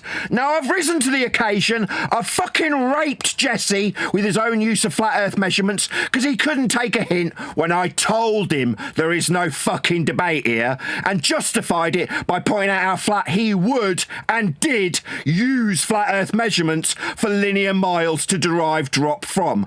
I also pointed out a third ancillary to his height, that's rising to the occasion, and beating the shit out of Omnivore and Jesse, the fucktard globe cuck, with his rise to the top of the mountain measured from a flat earth prerequisite master reference of horizontal sea level. That's how we've got its fucking height. Now, that's not me rising to a debate, it's me beating the ever-living fuck out of Jesse the globe cuck with his own, not mine, his use of flat earth measurements for heights of mountains. I didn't mention a fucking globe, but I did describe how drop, that's a hill, can be described and measured perpendicular to a plane of reference. That's how Earth gets measured. We must have a plane of reference to get linear miles to describe the drop with. Now, that is the 18th time I have metaphorically fisted Jesse. He's getting raped with his own fucking words. That's what's actually happening. I'm done. Do you enjoy raping men? Yes, I enjoy metaphorically raping Jesse with his own flat earth prerequisite elevation from sea level, perpendicular to a plane of reference, and his parallel eye level. I enjoy metaphorically fisting his asshole with his own linear mile measurements, and then watching that stuttery little bitch stutter around a response and tell me how ashamed in flat earth he is after he's used it 3 different ways. Now, I can't help that this dumb fuck globe-believing cuck has to use flat earth measurements and subsequently get a metaphorical rape from me. I can't help that, but I do derive pleasure in beating the living shit out of Jesse as he mumbles and stutters about his use of flat earth prerequisite linear distance, his prerequisite altitude from sea level, and his parallel eye level. That I derive great pleasure from. How would you measure the circumference of a basketball? Sorry, is the Earth a basketball, or is this a false equivalence fallacy? No, it's a different... I haven't finished responding to you. You asked a question, and before I finish, I got 50 talking through the top of me. He asked me, how do I measure the circumference of a basketball? I heard his question and a pause, and then he carries on talking through the response in the middle of it. Now, I'm just going to call you a cunt. I'm answering you, you dumb cunt. You're still hovering on your mute button there, you dumb cunt. Yes, I can see it flashing on and off while you prepare to interrupt me. Earth's not a basketball, you false equivalent fallacy using retard. I never said it was. So why the fuck are you asking me? Is this I asked worldwide a question. debates or You asked me a question, now basketball-wide you're talking debates? through me. I'm responding Hold on. to you, asked me- dumb fuck. No, I'm you asked me a responding to question, you, now you're dumb talking fuck. through me. You retard, you dumb asked fuck, me you a question. spastic. We're not in a basketball me a forum, question, now you you're dumb talking fuck through me. retard who keeps talking You asked me while a he gets question, now you're humiliated. talking through Yeah, I'm me. gonna fucking destroy you with your own shit. We're not in a basketball forum, you stupid false equivalency using retard. We're in We're not in a forum forum either. worldwide debates, not fucking constantly interrupt after using a false equivalence fallacy debate, you stupid retard. Well, you shouldn't interrupt. You shouldn't interrupt then. I'm telling you that we're not in a basketball debate, you stupid fucking clown. But There's it's no a common topic. thing. It's a common thing for high IQ people to be able to entertain analogies and understand where and when it is or isn't relevant to the discussion. Yeah, it's not relevant, so I'm just going to address that now. I think this guy got hovered past because I'm dealing with some guy called 50 with his basketball. Nevertheless, analogous, why would I need an analogy? We've got measurements. For anybody else who falls victim to this, well, if Earth was like a giant roast chicken, then blah, blah, blah, blah. No, we've got measurements of Earth. Yeah, it's the ones that Jesse appealed to. Distance, you say? Drop with respect to it, you say. Those are measurements. Do I need it in a freaking metaphor? No, I don't need it compared to a basketball by false equivalence, when literally the opener to the discussion was, there's no debate here, you'll measure Earth flat with distance and then drop from it. So why do I need an analogy? But apparently, by ad hom, inferring that I've got a low IQ. High IQ people can entertain analogies, what, when we've got measurements? No, that's just an ad hom. And so a basketball can be relevant in one aspect. Gad, was that one deck in the current time, in real time? Yeah, sorry. Yeah, so like I said before, yeah, I mean, not you personally, but him using this, begging the question or analogy of a basketball to presume that the Earth's a globe. In days gone by, certain people would jump on that and start arguing about how would you measure a basketball and leave the fact that we measure a flat in the corner, and the globe-believing idiot's got his way talking about a basketball, how you measure basketball. That's not happening here with you now. This is how we've progressed. Yeah, I've already addressed it when I say it's a false equivalence. We're not living on a basketball. That's a legitimate reason to not entertain this analogy. Oh, well, that's not because you've justified it as a false equivalence fallacy, because literally it's in the title of the room that we're in, worldwide, therefore not basketball debate. Therefore, the false equivalence will not fly. But I'm being accused of being low IQ because I won't entertain the analogy. What that really means to translate is, what's that? You won't allow me to beg the question of Earth's sphericity by comparison to a basketball. Yes, correct. I won't allow you to beg the question of Earth's sphericity with a false comparison. I think they deny that, Nathan. They deny that he's using it as a comparison. I'm pretty sure. In which case, it's completely non sequitur then. If it's not a comparison, that's to say he's refuting me suggesting it's a false equivalence, then why would we be discussing it? I'm not there to talk about basketballs. It's a complete red herring. Even if that aspect is just to contrast how you would measure a flat planar area versus measuring a spherical area. Oh, well, it doesn't matter if it's not 100% one-to-one connected, because all that matters is that the analogy is being used to show a comparison or show a contrast in this one aspect or another aspect. Just to point out again, just for the audience's benefit, what's happening is I'm allowing this gentleman who's new to the discussion to get to the end of his point. That is to say, I can hear him putting his full point to me. Now, in 15 or 16 or whatever his 18 renditions to Jesse, it was non-stop interruption the entire time. It's not getting acknowledged because it's being interrupted so it can't be heard by the rest of the Discord server, so that it can be accepted as never been heard, therefore doesn't need to be challenged, doesn't need to be acknowledged. Now in this instance, when it's the other way around, you can hear in this clip, a couple of times thought he's finished, started talking, and then stopped myself so he can continue making his point. Now I will, in almost all instances, hear the point that the opponent, in this case, perceived opponent, there is no debate, wants to make. In this case, no, I can beg the question of sphere Earth by comparison because it's not actually a comparison, but you're low IQ for not accepting this analogy. That's what we're at in terms of their combined logical consistency that they're offering as a justification to beg the question. And I will iterate the fact that it's in false dichotomy in a moment in the actual clip, so we'll just get to that. So it doesn't need to be perfect one-to-one parallel. Have you finished? No, it's actually putting it into... Oh, you're not finished. Oh, my God, this guy's now talking. I'll respond to the guy that just white knighted for you there, 50 or whatever your name is. No, it's actually putting it into a false dichotomy by begging the question of sphericity. I assume Earth can be put into a dichotomy with a flat planar aspect. The aspect of the ground that we derive curvature from is flat. It's measured in miles. That's the aspect that we measure Earth with. I've pointed it out 19 times. That's the aspect that Earth gets measured with. When you suggest in false dichotomy that we can make a comparison to Earth as a basketball, that's called a begging the question fallacy.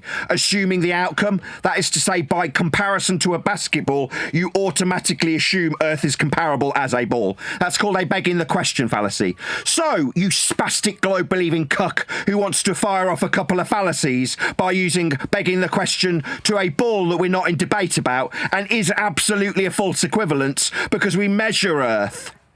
The aspect we measure is measured in miles, and they are linear. They'll do bit. I'm still fucking talking. Can the moderator shut this cunt up? This cunt that feels the need to talk through me after he used a false equivalence fallacy and compared Earth by this white knight's estimation as a begging the question comparison to a flat planar aspect we measure in miles. I'm just going to call them both fucking retards, even though this cunt keeps interrupting me. You're a retard. Earth's not a fucking basketball, and by putting it in false dichotomy, I won't accept you beg the fucking question of it. It's fallacious. No, we won't fucking assume Earth's a sphere, and no matter this cunt interrupting me incessantly. See, we're now at the point of conclusion. You know, it's been challenged. I've suggested it's a false equivalence fallacy. I've been told no, it's perfectly acceptable to beg the question of Earth being a ball by comparison in false dichotomy. That's not how they phrased it, it's how I've summarised what they've done. Now I'm getting to the conclusion, and I can hear mumbles and mutters and mute buttons. That's what this is. They are effectively muting me from the rest of the people in the panel, so that they can't hear me. That's what's happening. Yeah?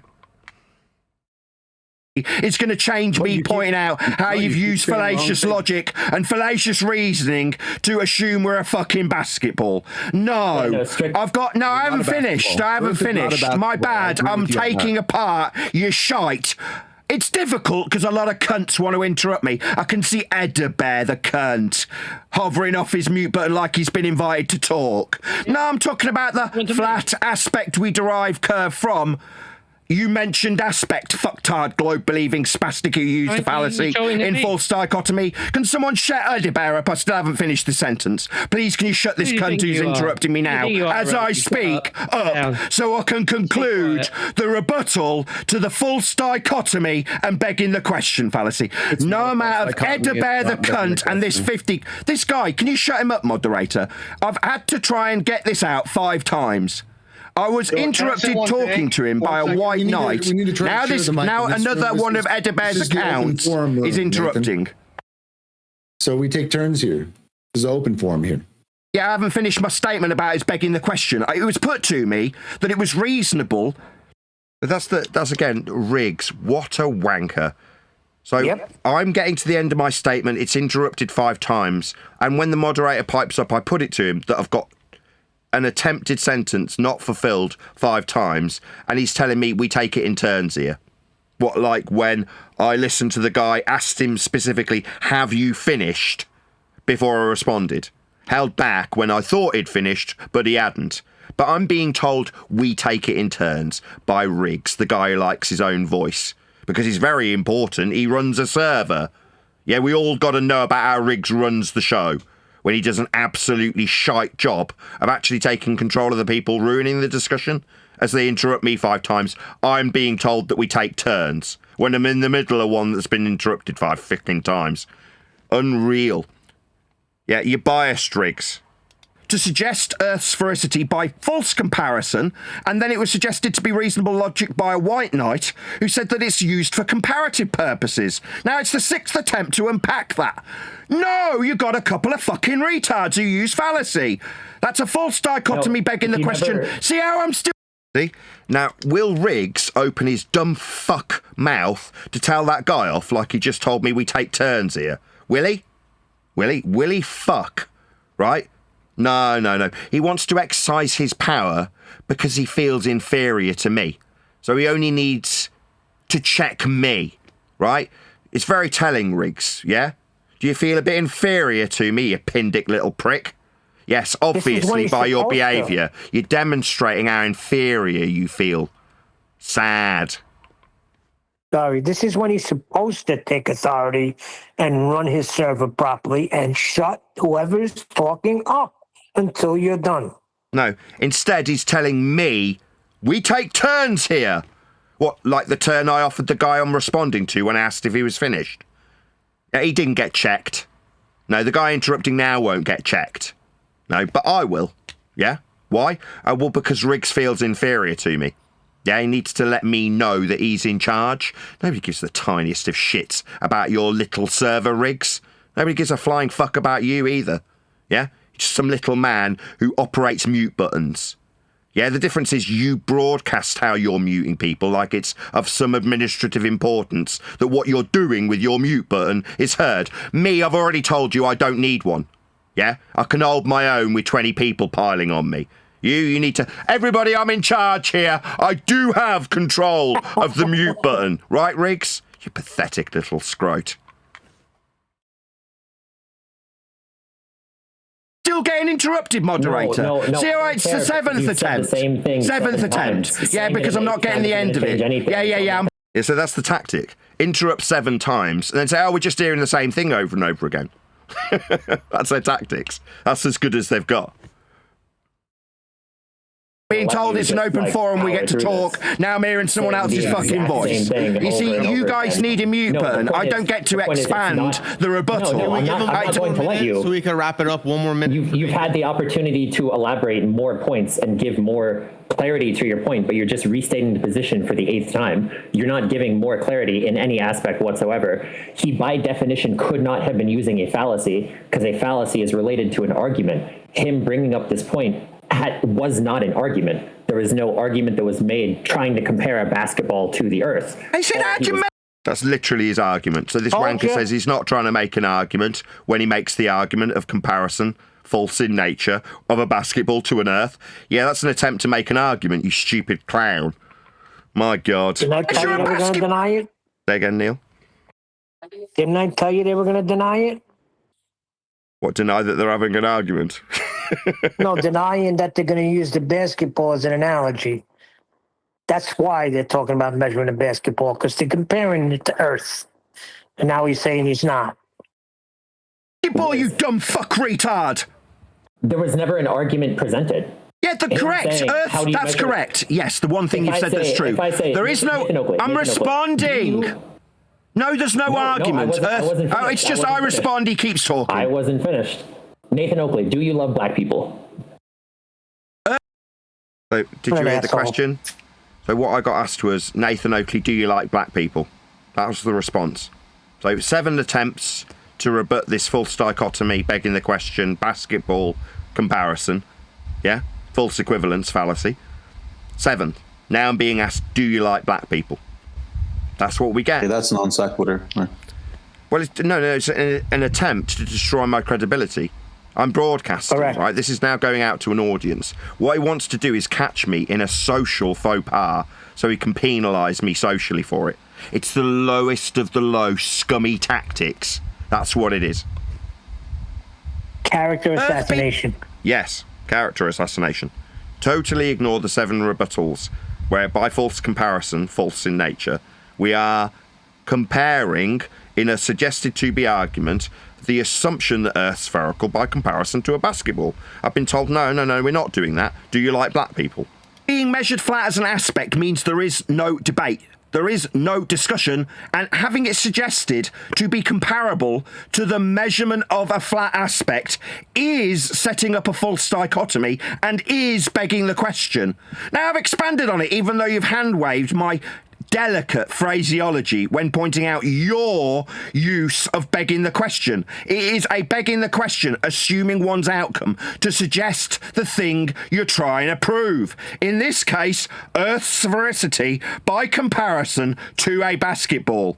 That is begging the question. No, for it to be begging a question, it would have to have been an argument. He never made an argument. There was he never any argued argument made that it's to actually comparable. Basketball to, I heard you the first time, and you didn't acknowledge my response. He argued that the measurement of a basketball is comparable No, he didn't. to the measurement of Earth's surface. That's an argument, you dumb fuck. I didn't argue that. Watch. Hold on. Watch. Let me try this with Yusuke. Yusuke, how would you measure a basketball? I'm out then. Okay, you carry on without me.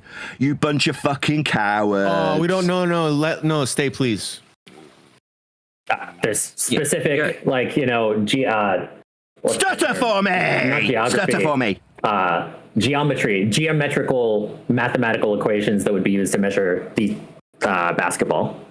I don't know them off the top of my head. Right, is this basketball debate? Why would they be talking about a basketball? Wrap it around it. I don't know. It's basketball debate, Neil. I don't know why they're talking about basketballs. Maybe it's because they're fucking cowards and can't cope with miles.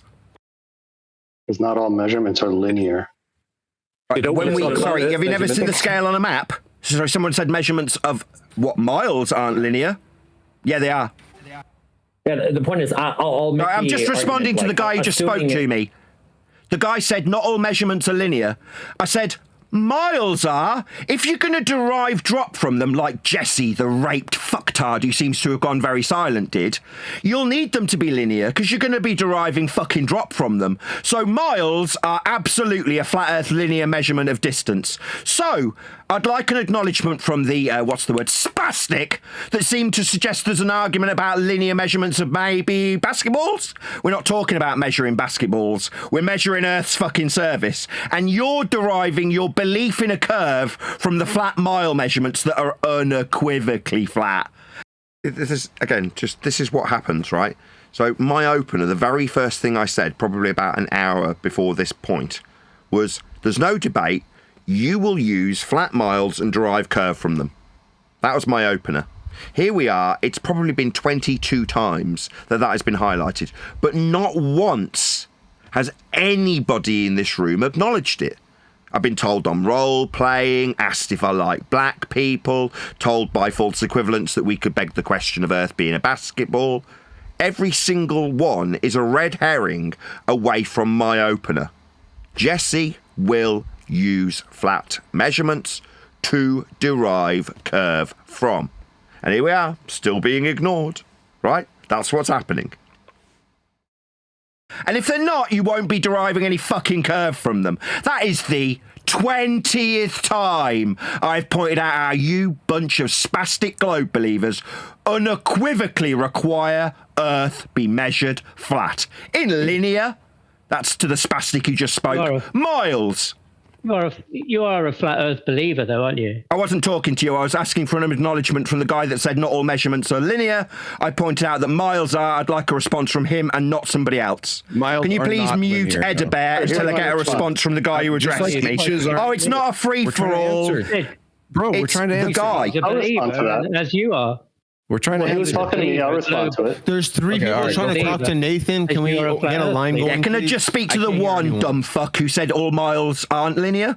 No, miles are linear. I'm talking to that dumb fuck that spoke before Edabear the White Knight decided to pipe up in his place. Dumb fuck who said, not all measurements are linear. Yeah. Miles are linear, though, you fucking retard. Can you mute Edabear, please, server operator? Because I'm still not getting a response from the guy. Gakuka and Edabear are both the same person. Can you both just mute them? Right? No. Guy who said that not all measurements are linear. No, miles are linear. Yeah, so that wasn't me. That was me. That was me. If that's the case, what you're describing is measuring the Earth from something flat. It's not an if statement. The Earth as it's not an if. It's not if miles are linear. I'm not asking for a fucking debate on the subject, you dumb fuck, manifactotum. You dumb fuck spastic. Well, that's what you're getting. I'm responding to you, dumb fuck cuck of a globe believer. Dumb fuck. It's not an if statement. Miles are linear, you dumb fuck. How would you measure the... So why am I being asked something? Dumb fuck manifactotum. You just put a fact into an if statement and I'm calling you a spacker. No, you dumb fuck. Miles are not if they are flat. They are a linear horizontal distance. You and Jesse Spastic Path of fucking Light will require it to be so to suggest you can derive curve from them. So I'll say it for a fourth time to manifact dumb fuck. No, dumb fuck. It's not a fucking if statement. I'm telling you, while this other cunt interrupts me, that you're not going to put a fact of fucking Miles being linear into an if statement, you stupid spastic. Is the book tour started already, Nathan? Now we got another dumb fuck. Now we got Bev dumb fuck talking instead of manifactotum if statement, retard. What is wrong with you? Now we've got left lane. How many more fucking bitches do you need to defend you, manifactotum? How many more bitches do you need to come and defend you, manifactotum? That's a lot of bitch defense you got there. You got a lot of bitches defending you, manifactotum. A lot of bitches talking for you there. Nathan, sorry, one second. Moderator room. I know he's here and you guys want to talk to him. One at a time, please. Stop ganging up on him. No worries. Yeah, you all calm your little pissy pants, bitches.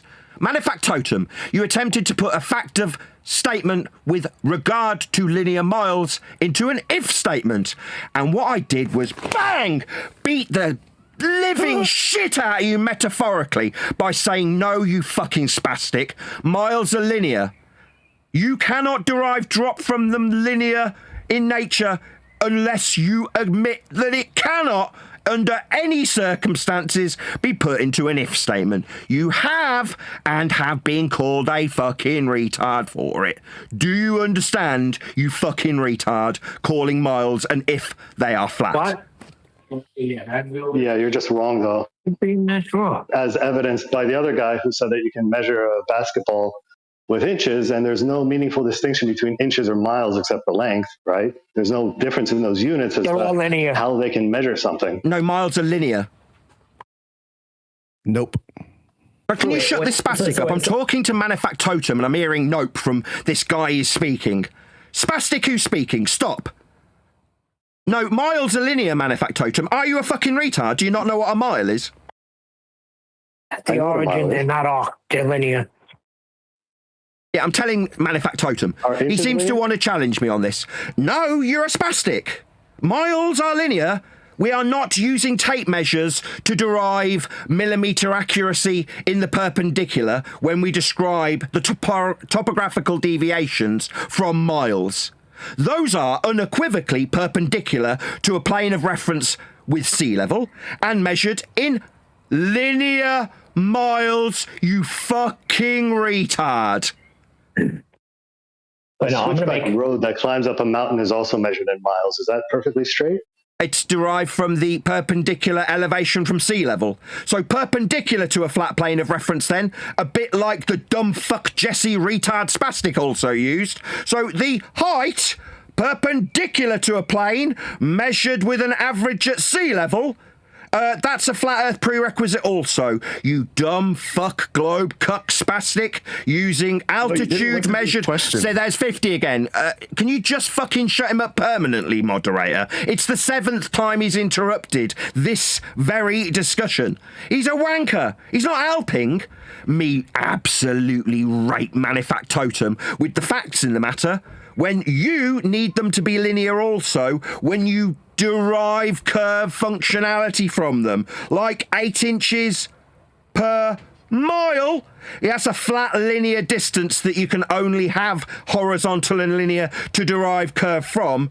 We measure Earth's surface with it. It's called a mile. It is linear. Manifactotum's just a fucking retard. There's no disputing this. It's not up for debate. It doesn't matter if Manifactotum disagrees. Number 1, he's a spastic. Number 2, Earth's measured in linear miles. We measure to the millimetre accuracy when we describe track topographical deviations of altitude with respect to sea level. No, wait, I'm like really not the spastic in this conversation, but if I repeat the question, will you answer it this time? Will you suck on my balls and give me good eye contact? No, I'm not answering any fucking questions. I'm telling you, you spastic, that you require miles to be linear. I've said it 21 times. Bro. I'm not here to answer manufactotum twat face questions. I'm here to tell you, you spastics, that's the 8th interruption to this conversation, moderator. This guy, this wanker who keeps talking through me. No, I'm not here to answer your fucking... Is it just me? Or am I not hearing some guy who's feeling a bit threatened by Nathan Oakley's presence pipe up to tell this person that we take turns here? Is it just me? It's only me that gets told we get to take turns in the server? Is it just me? We're not hearing that sentiment echoed to anybody except me. Did you notice that? Yeah, Riggs. Yeah. Got a bit of an inferiority complex there, haven't you, mate? Yeah, he's letting like 5, 10, how many of these? Just over-taught you, jump in and out. You're trying to keep, well, good job you are keeping track of who's saying what. I don't know how you do that, but you're doing a good job of it. And he's not even piping in to tell them, or muting them, just mute them on the quiet and leave one talking. Not doing any of that. In questions, Manufactotum, I'm telling you, miles are flat. So why are miles? There's him interrupting again. Of measurement. Why are miles? I'm not hearing Manufactotum again. Someone else white knighting for him. Do you want me to pull him off him? Nah, it's okay, lads. You bunch of pissy pants bitches. That's all right. It's all right. I'm going to absolutely destroy Manufactotum. No matter white knight bitches jumping on me, going to save him. You said you wouldn't do that. You said you wouldn't do that. You said you wouldn't entertain. Stuttery bitch. You're not Manufactotum. Miles. Stuttery bitch. You are not Manufactotum. You're not Manufactotum. If there's a curved... You wait your turn to get raped. Do we not... Wait your fucking turn. How long I'll rape you shortly. We're dealing with Manufactotum, the dumb fuck who said miles aren't linear. No, Manufactotum, you abject spastic. I'm not having a discussion about it. I'm telling you how fucking wrong you are. Miles are linear, you stupid spastic. When we just... Is that somebody wanting to add something from G+? Yeah, they're actually arguing about what miles are. It's ridiculous. Yeah. Describe topographical deviations. Why am I being interrupted?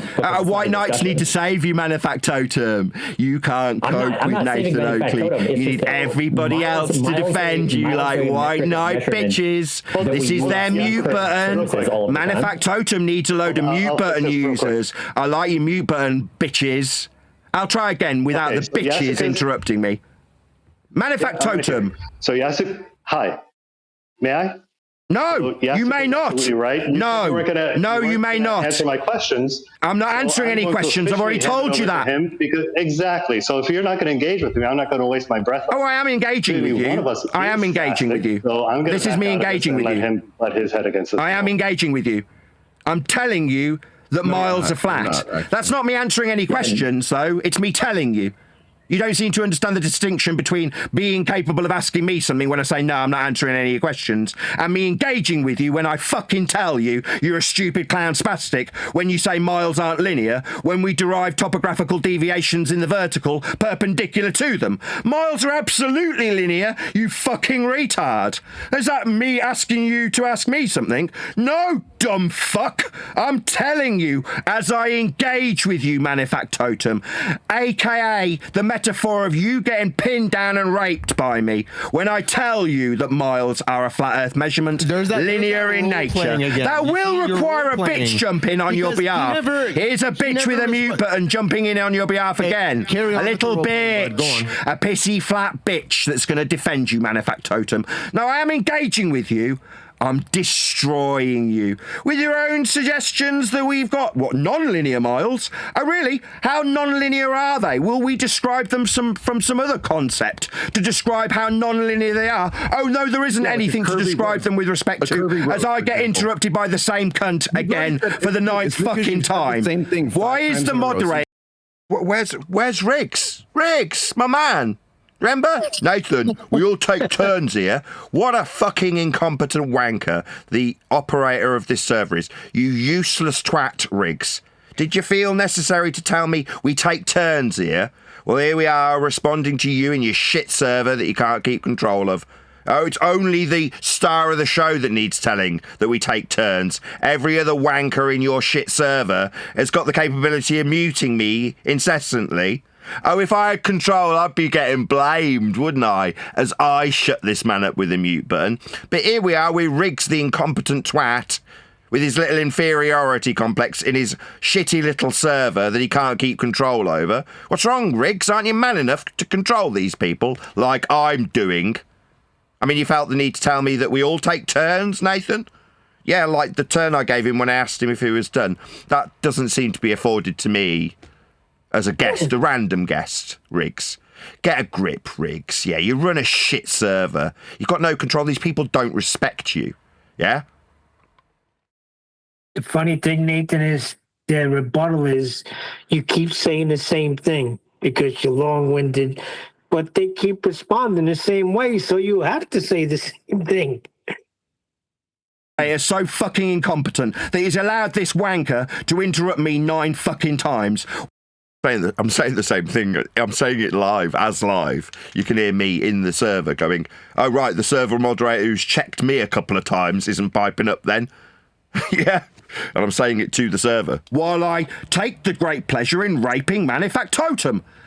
No, I'm not engaging with you. This is me engaging with you, Manufactotum. There's still a load of bitches that need to tear me off you when I tell you over and over again how flat miles are. That's just a fact. You can't have a conversation. He has to ran over everybody.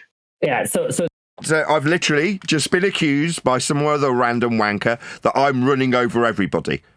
No, I'm trying to engage with somebody who's telling me, you aren't engaging with me. Oh, right, so when I engage with him, that's to say metaphorically, pin his head down and fist fuck him with his own linear mile measurements. That's me not engaging as a load of pissy flat little bitches jump on top of me as I do so. That's engage with him, the thing he's literally crying out for me to do. I've just been accused of running over everybody after the 8th interruption. Projection, baller be thy name. So there are 3 things that I do, right? This man's not Manufactotum. I run on a track. And this man's not Manufactotum. This man's not Manufactotum. 3 things that I do. So no conclusion for Manufactotum then. We'll just chalk this up to Manufactotum being a complete bitch coward. I don't know if he's just not listening, so there's no point in keep engaging him. Well, I'm talking to Manufactotum. Please let people talk. Nathan, since you destroyed Manufactotum, is there anyone else you want to challenge? It's not a challenge. I was correcting him. I was correcting him. Yeah. It's just he hasn't acknowledged the correction, and every time it comes, this happens. Do you see how this guy's now talking while I'm talking? That's what happens when I correct him. Now, he hasn't acknowledged the correction, and until he does, he's going to get absolutely chastised indefinitely. That's one man, Manufactotum, this fucking retard who thinks miles aren't linear. They are. There's a curve. That's not Manufactotum. It's the same 10th time, moderator. Just kick him out. I'm not interrupting you. What does it interrupt? Kick him out, moderator, you useless twat. You weren't even talking. Nathan, you weren't talking when I started talking. So I can't. I'm talking to Manufactotum. When you interrupt me to tell me that you're not the starry, you dumb shit. Nobody knows who you fucking are or cares. Shut up. Okay. Wow. So there's a road near my house. Nobody gives a shit. Shut up. Okay. No, this is an open forum. All right. There's a road near I can't speak to people in your forum, my friend. I'm talking to the moderator now. There's a road near my I can't have a conversation in your forum, moderator. The conversations I have get interrupted and don't come to a conclusion. I'm being interrupted. I'm talking to Manufactotum. You're interrupting the discussion about linear miles. Manufactotum dropped out, and now you're interrupting me. No, I was talking to Manufactotum. The coward bitch needs you to defend him like a white knight. And now we've got audio chaos because the moderator won't do anything about it. He's just allowing you. Is this sorry, just to quote the rectum that runs this Discord server, we take it in turns here, don't we, Riggs? Yeah. So did you need to point that out to me during the complete audio chaos in your shitty server that you haven't got control over? All right. I wonder why I was being checked. Inferiority complex. Funny, Nathan. Good. Sorry, I'm just saying. Sonny, I was obviously listening to this show and there, but and taking everything on board. But I don't know if anybody's when you listen to it second time round, like you can really zone in. You miss some of this when it's live. The rigs, not really, just only telling you and letting everybody talk over you. You know it's happening, but it's now they'll be listening to it again, and you picked up on it marvelously at the time. Yeah, I mean, Riggs, if you're listening to this, maybe you can explain your actions, yeah? You checked me a couple of times, yeah? Suggested that I need giving a mute button in this open forum where we can all take it in turns, end quote you. But that's not what's happening. Now, I was the only one that got checked. I'd like to know why that was. Now, I know why it was, yeah? You felt a little bit threatened by me, didn't you? Oh, there's a bigger star here than me. Someone more important than somebody who runs a Discord server? Because that's giving you heightened importance, isn't it, when you demonstrate your inferiority complex to me, right? But in reality, you're a useless twat, Riggs, yeah? Nobody respects you. That's why this is happening in your server. Now, me, I've got to chastise and bitch slap all the people in your server. Now, you felt the need to demonstrate your authority and tell me to respect it. Like, no one else has any respect for you, though, have they, Riggs? In your little server that no one gives a shit about. You to cause this shit show. Yes, he won't step in, he's tolerating it. Let me get my point out. Look, no, I won't. I'm talking to someone else. For a my point's only don't care what your point is. And you can, talking to Manufactotum. You can monologue for 5 minutes after I make my point. Okay, thank you. So near my house, there's a curved road, right? If miles are linear, there'd be no way to measure that curve because... we'll just have a discussion amongst ourselves till this twat finishes speaking, and then once he's finished flashing, idiot. I'll carry on talking to Manufactotum. I learned this trick from Rumpus. When this happens, right, when you're getting overrun by people who just insist that they have your ear. So this guy is saying, you must listen to me, right? I've got a road that's curving. So what I've done is I've gone in and I've server muted myself and deafened myself. So they can see in the server deafen next to my name. So there's no uncertain terms here. You aren't going to tell me what I'll listen to and therefore respond to. If you're just going to decide that, no, I don't get to continue the conversation with the coward, in this case, Manufactotum, who this bitch, the guy who's talking now, has decided, no, I will white knight for Manufactotum. He's getting absolutely destroyed. So you, Nathan, you're going to listen to me. No, I'd still have control of whether or not I listen to you. There's a server deafen button. So I just press the little server deafen button and suddenly the server cuts off. I'm not listening to you. No, absolutely not. Yeah, you can see the reaction to me deafening myself so I don't have to listen to them. No, I won't be listening to you. Manufactotum. As this guy finished talking, I was talking to Manufactotum. I'm not interested in talking to the guy who's interrupted 10 times. I don't care because Manufactotum dropped out. You're not in the conversation anymore. All right, well, I'll just make my conclusion then and I'll move on to next man. If I can be allowed, I'll make my conclusion. If coward bitch Manufactotum's dropped out, it seems like every time I talk, I get talked through. I'll have to go on server deaf and then, okay, I'll wait till you're all done. I'm trying to run... It's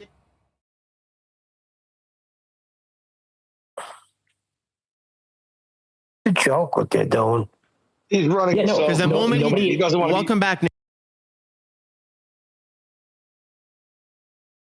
The server is going to disconnect because we're here for Nathan. That's the truth. So let's ask him. Let's see who Nathan wants to We're here to see if we'll finally be able to defend any of this.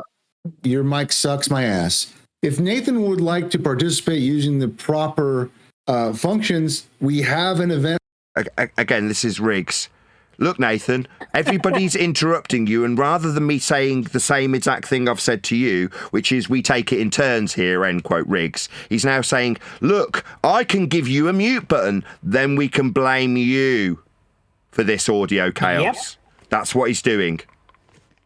When all he really has to do, Nathan, all he really has to do is say, I know that in this forum, anybody could open their mic and talk. But Nathan is here, so just go one at a time. He doesn't want to go to the event room. He doesn't want to go to the freaking, whatever the other room is, he said. But he won't do that. No.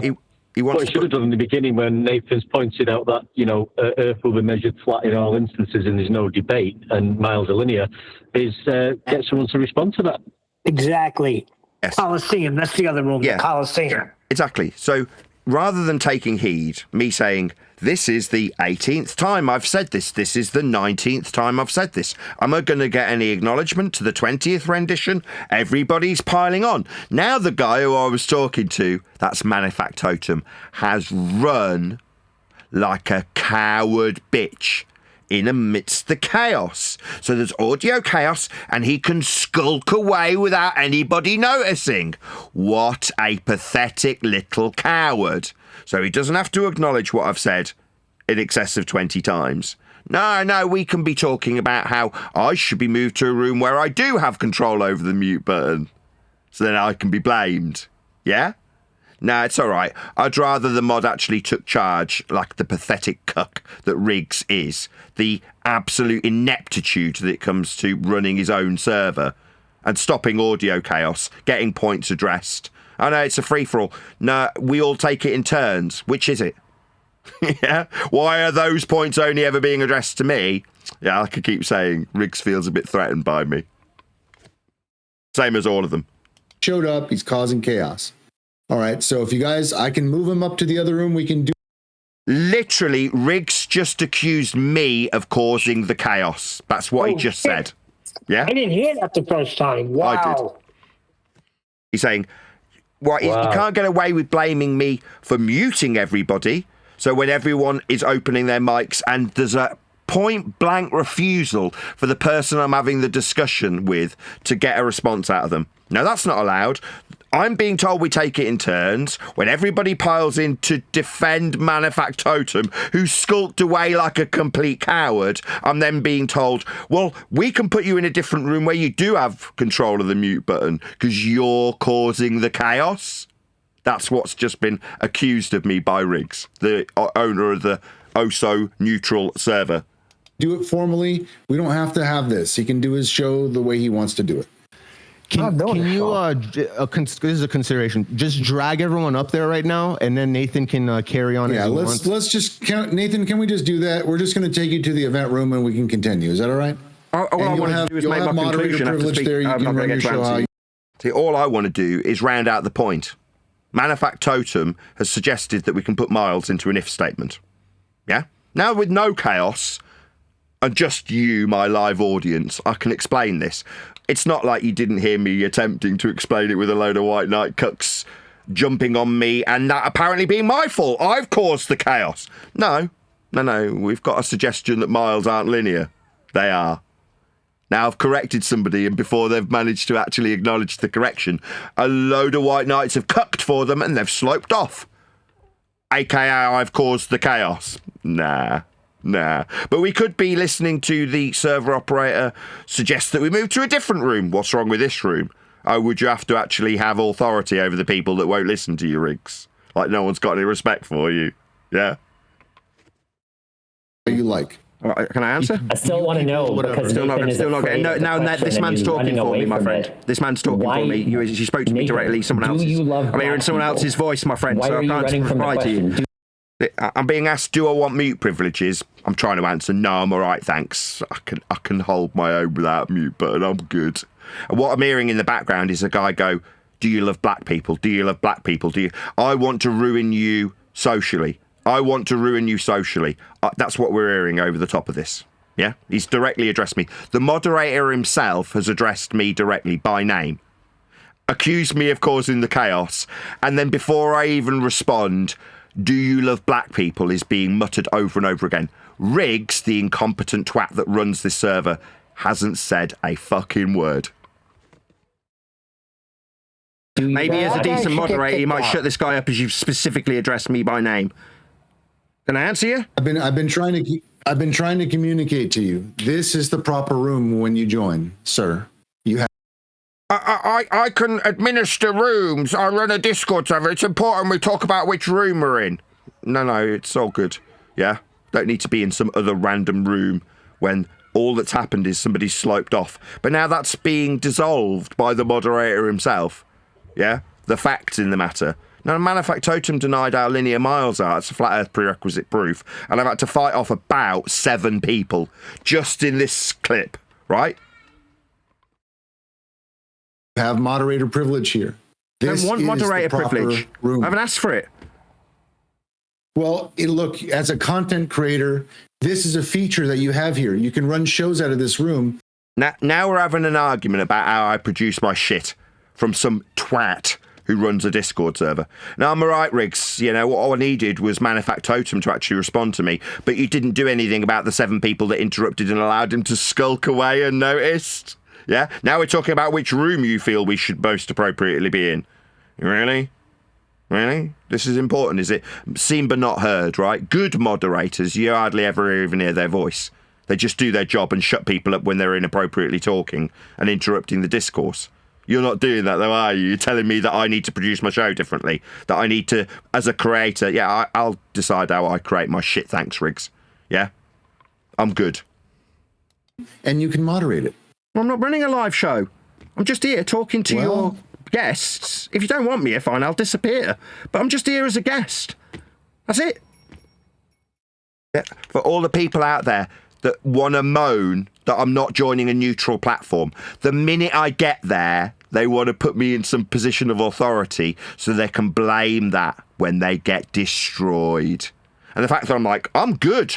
I'm all right in this public forum without any control or authority. I don't need moderator privileges. No, we must give them you. No, what about you as the moderator in the room? You run the server. You've definitely got control over the people in this room. You're not going to take charge of the guy asking me repeatedly if I love black people? No words of wisdom being imparted on him? Nah, definitely not. Now I'm being told how I need to act as a producer.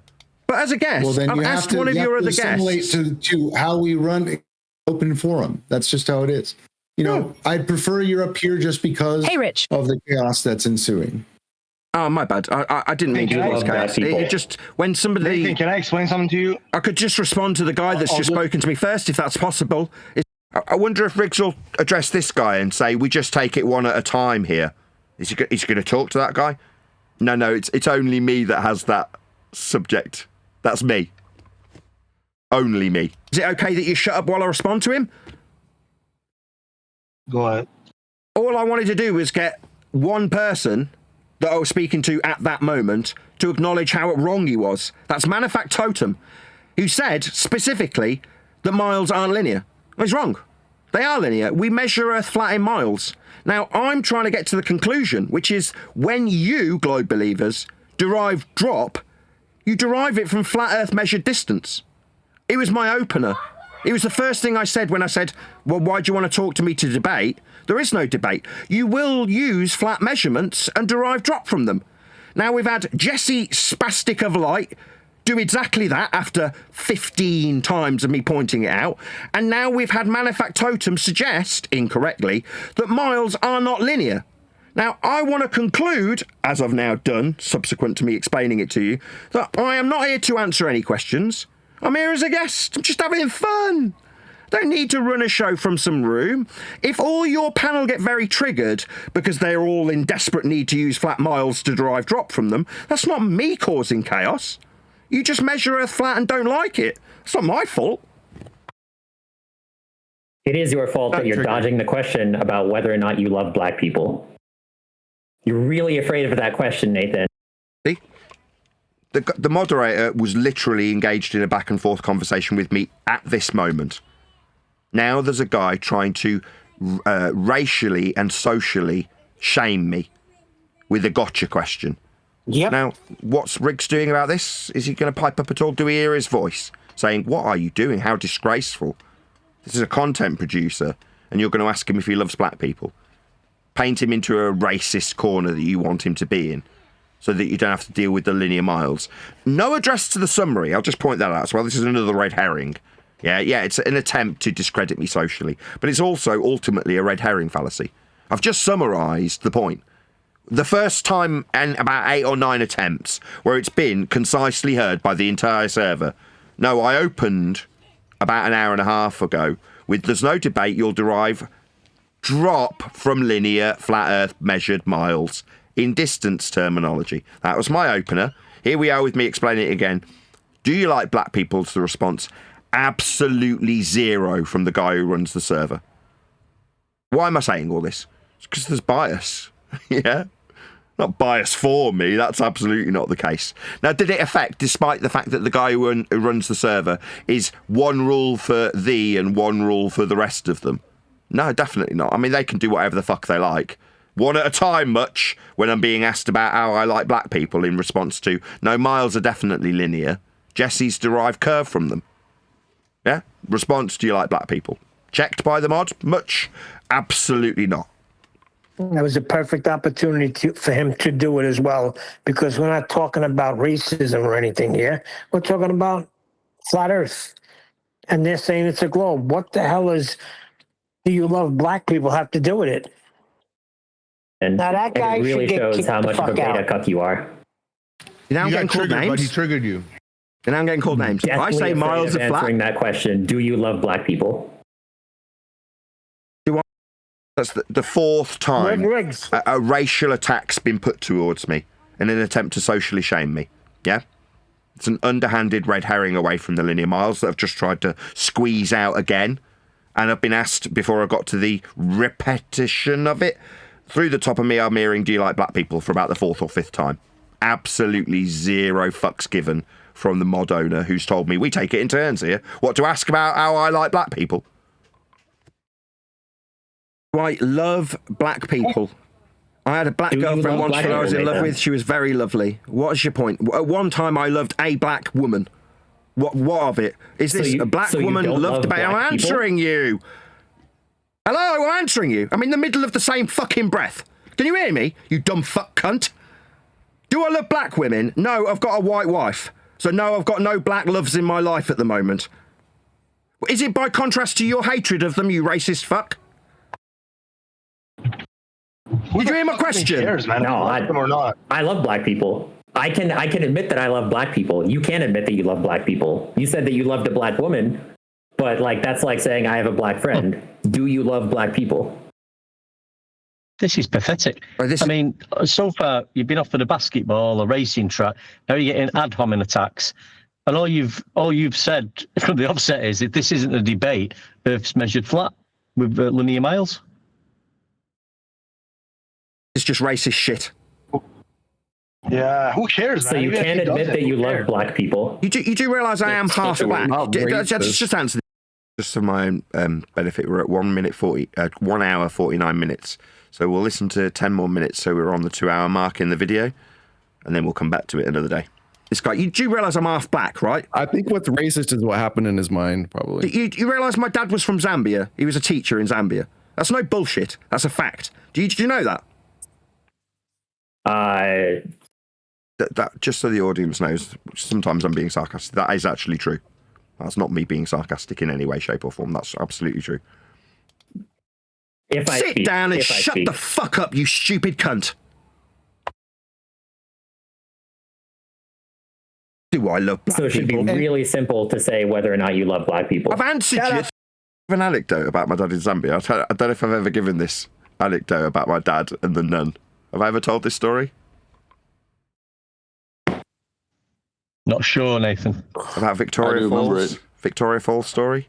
I'll just tell it. Yes, but let's hear it again. Okay, so my dad, when he was in Zambia, right, he was a teacher, and there was a field trip or something like that, whatever. There's a whole bunch of people, and they're at the top of Victoria Falls. Now, if you're unaware of what Victoria Falls is, it is the highest waterfall in the world. So it's the longest drop. It's not got the most gallons of water going over it. I think that's Niagara Falls.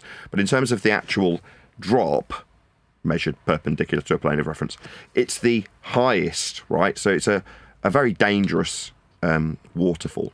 Anyway, my dad's there, and some of the other teachers in the school is with the nuns. So he's familiar with this particular character in this story, right? A nun who's there at the top of the waterfall with her dog. And the nun lets the dog off the lead, and the dog runs into the river and immediately gets swept away with the current of the river towards the top of Victoria Falls.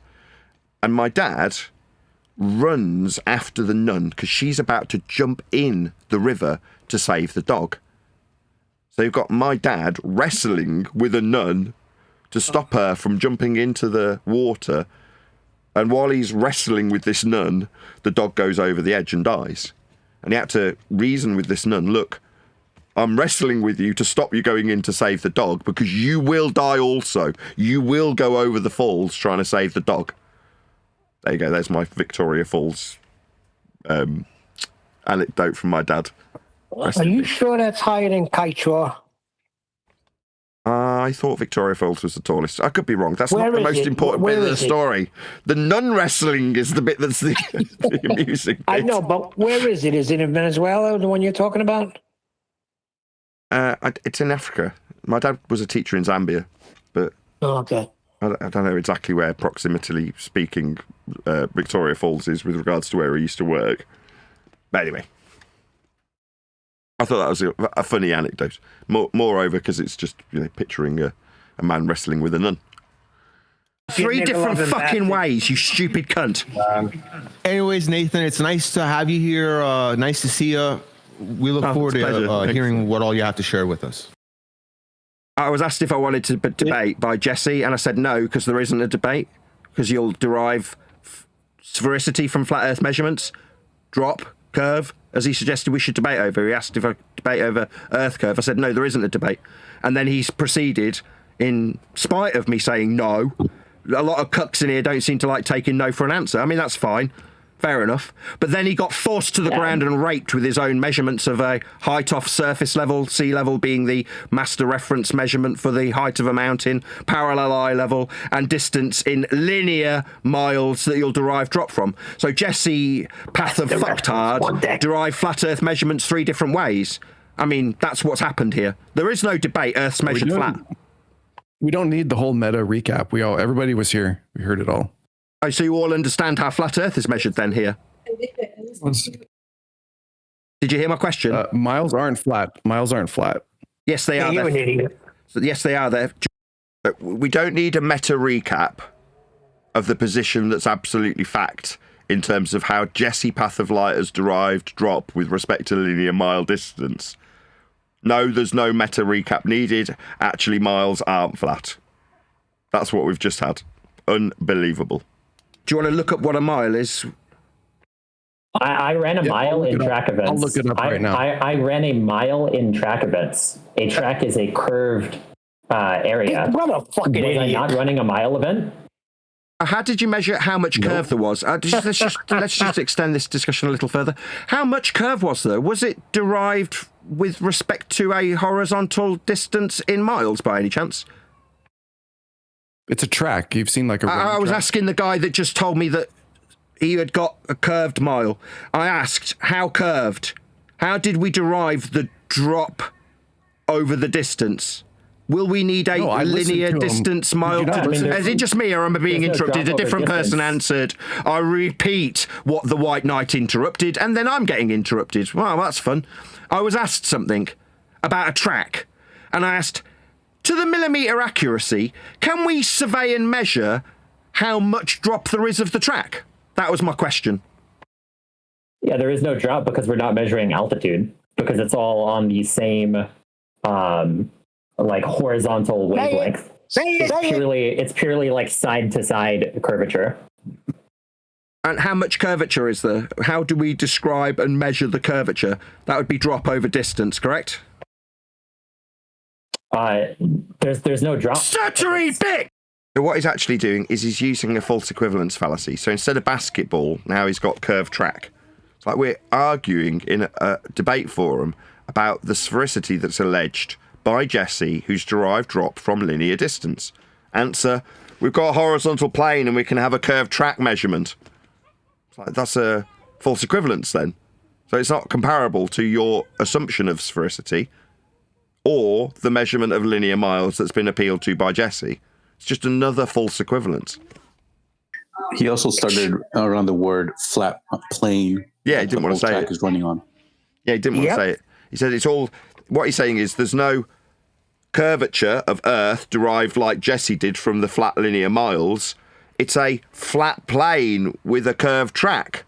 So I know there's no drop over distance because it's a leveled track. Not like the level of the Earth that Jesse appealed to when he suggested there was drop over a flat mile distance. You will derive the drop from the distance, you stuttery fucking retard. No, he's talking about a track. I wasn't talking to you. I wasn't talking to you. I was not talking to you. Sorry, we can measure the drop with respect to the distance, though, can't we? We can measure it to the millimetre accuracy. Ordnance Survey do that when they map and survey the terrain. Is it just me, or is there another white knight interrupting the conclusion of how flat Earth gets measured? With drop over distance. That's how we measure how curved things are when we talk about the topographical deviations. But for us to do it, the distance is linear. Circles of equal elevation. It's just me, or is this the third interruption to this response to the same guy? I heard track. I heard curve of track. Now I'm still being interrupted. Where's Riggs? We take it in turns here, don't we, Riggs? Still being interrupted. I don't get it. Is it because you? I mean, it's a real shame that I wasn't in the other room where I could be blamed for muting people. Yeah. I mean, in this particular forum, everyone takes it in turns. End quote. The moderator, and that means I should shut up as I'm being interrupted. It would seem, because that only applies to me. I was the only one told, as constant interruptions ensue. Yeah, you're causing the chaos, buddy. I'm causing this chaos. Yeah. Being fucking annihilated with your own suggestion that there's a curve to the track, and I'm suggesting that in order to measure how much, we'd need to derive it from a linear distance. Is it just me, or I'm still getting interrupted? Yep, definitely still getting interrupted. Yep. Maybe I need mod powers. Maybe then you can blame my mute button. No, I don't want mod powers. Yeah. I want the cuck, pissy pants girls to shut their flaps while I point out that the rebuttal I've received is about a curved track. And I've said, really? How much curve? There's a fifth interruption, same interruption. Curve track, you say? We'll need a horizontal linear miles to describe how curved it is. We'll still measure Earth flat to describe the millimetre accuracy of the drop over distance if you suggest the track curves. Are you suggesting a track doesn't curve? In terms of the topographical deviation from a horizontal baseline measured in miles? No, when you're describing a track, it's generally flat. Does it curve in any sense? Does it curve in any sense? Sorry, is this track debate or Earth surface debate when we have worldwide in the discussion? Analogies. These are analogies. Sorry, do we need to beg the question of sphericity again? Curve. Did I not cover this earlier? Do we need to make a false comparison where we compare something that isn't the world we measure flat in miles to something else? You don't like it, I haven't finished my answer to you. Just because you don't like I'm answering you. False. I'm answering you.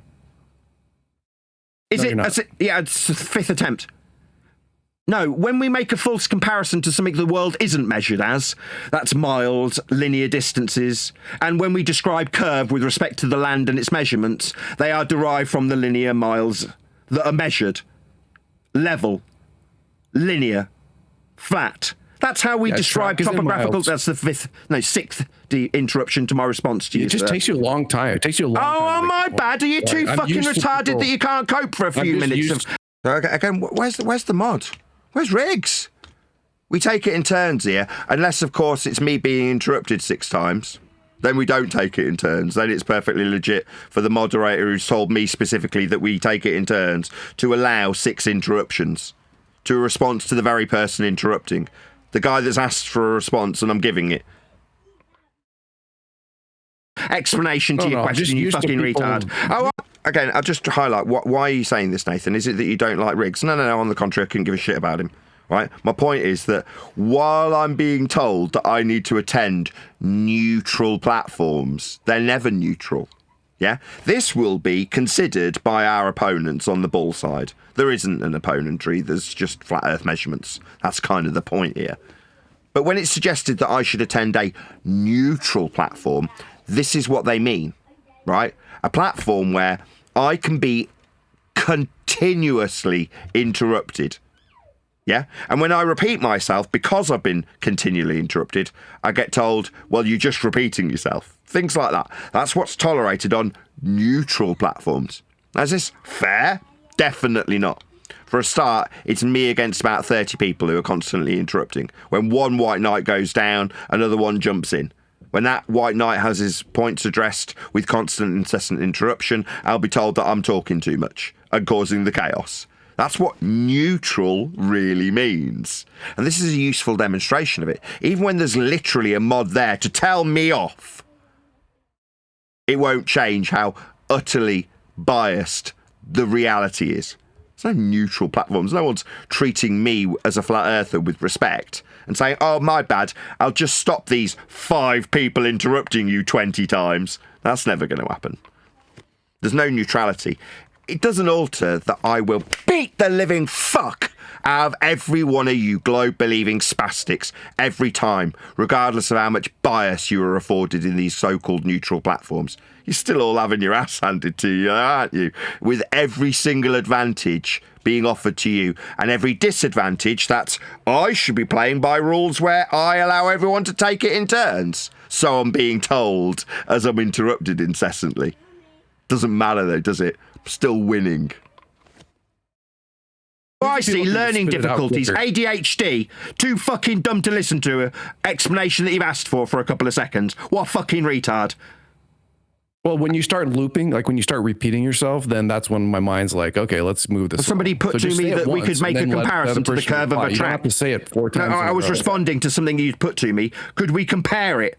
And I said, is this another false comparison to an assumption that's begging the question of sphericity? There you go. I got to the end that time. Yep. Yeah, no, because no. It's not a debate on the sphericity of the Earth or anything like that. It's specifically where the debate is about whether or not miles can curve. And when we're invoking the track or invoking a hike, hikes are measured in miles, and yet it is not a linear They're all conception. fucking linear. When I drive on a road, don't interrupt me. Don't interrupt.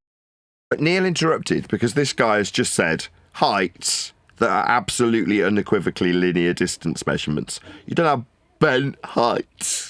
But that's what this guy's just said, right? I know miles can bend, like with altitudes. That's what he just said. So obviously Neil's gone, what a crock of shit. Because he's inferring bent heights. No, definitely not. Hence Neil's interruption. Because these people are retarded. Like, you don't think height's a linear distance.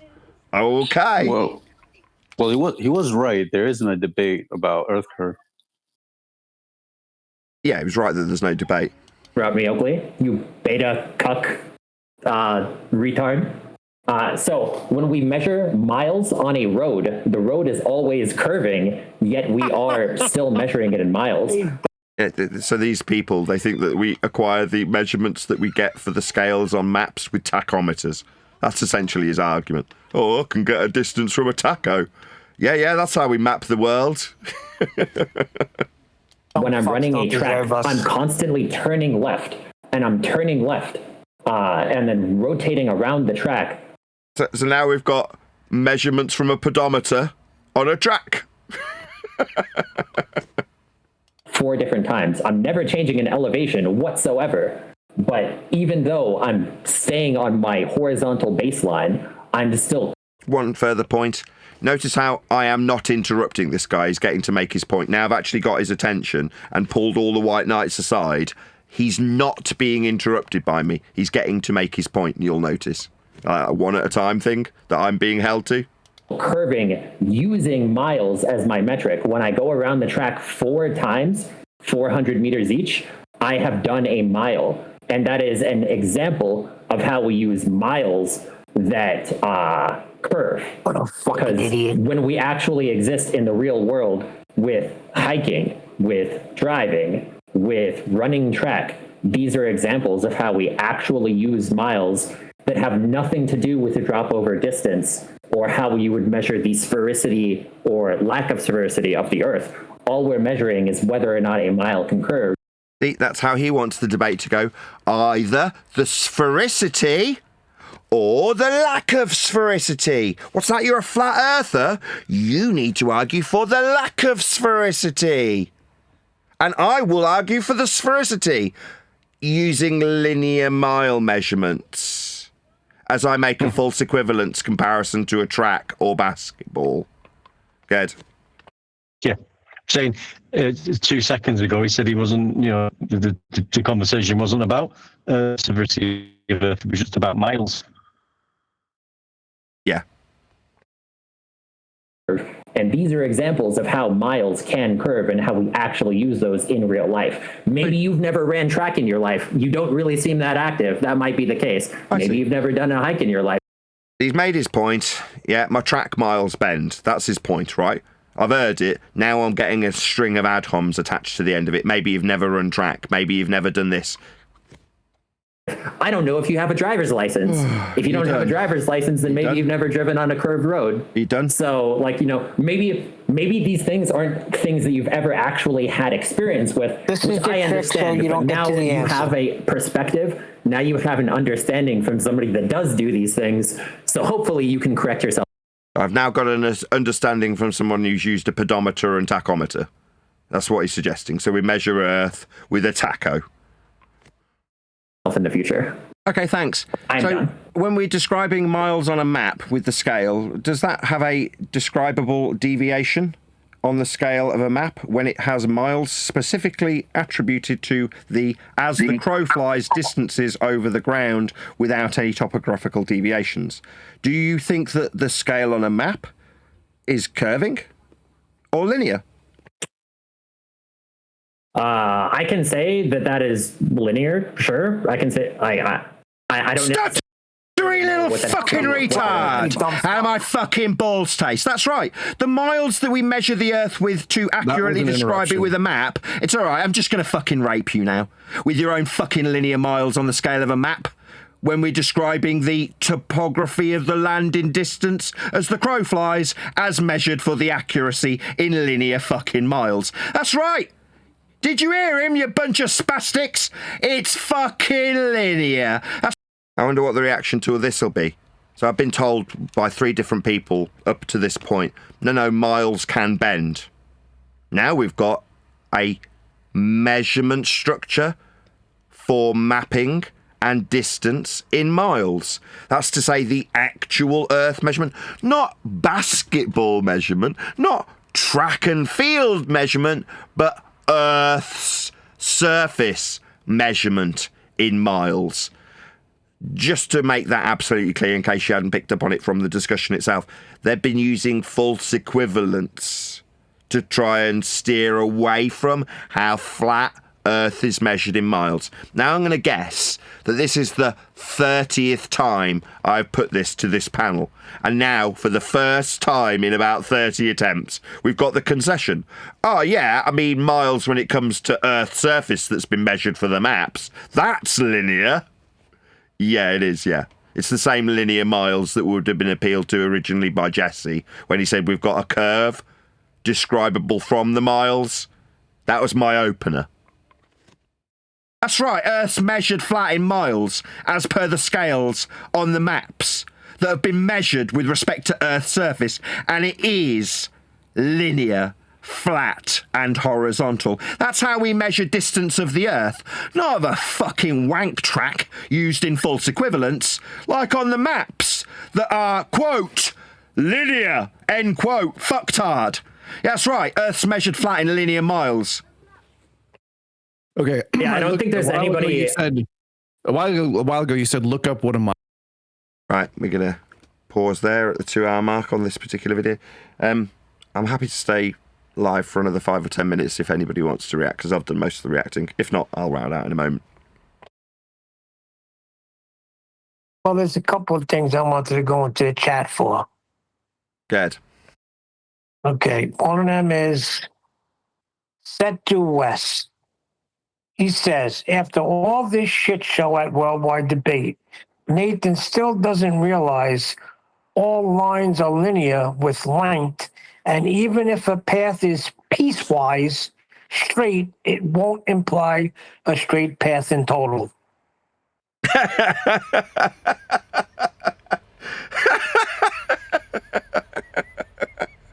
Even if it's straight and flat, it don't mean it's straight and flat. Is that what I just heard? Even if it's piecewise, Nathan.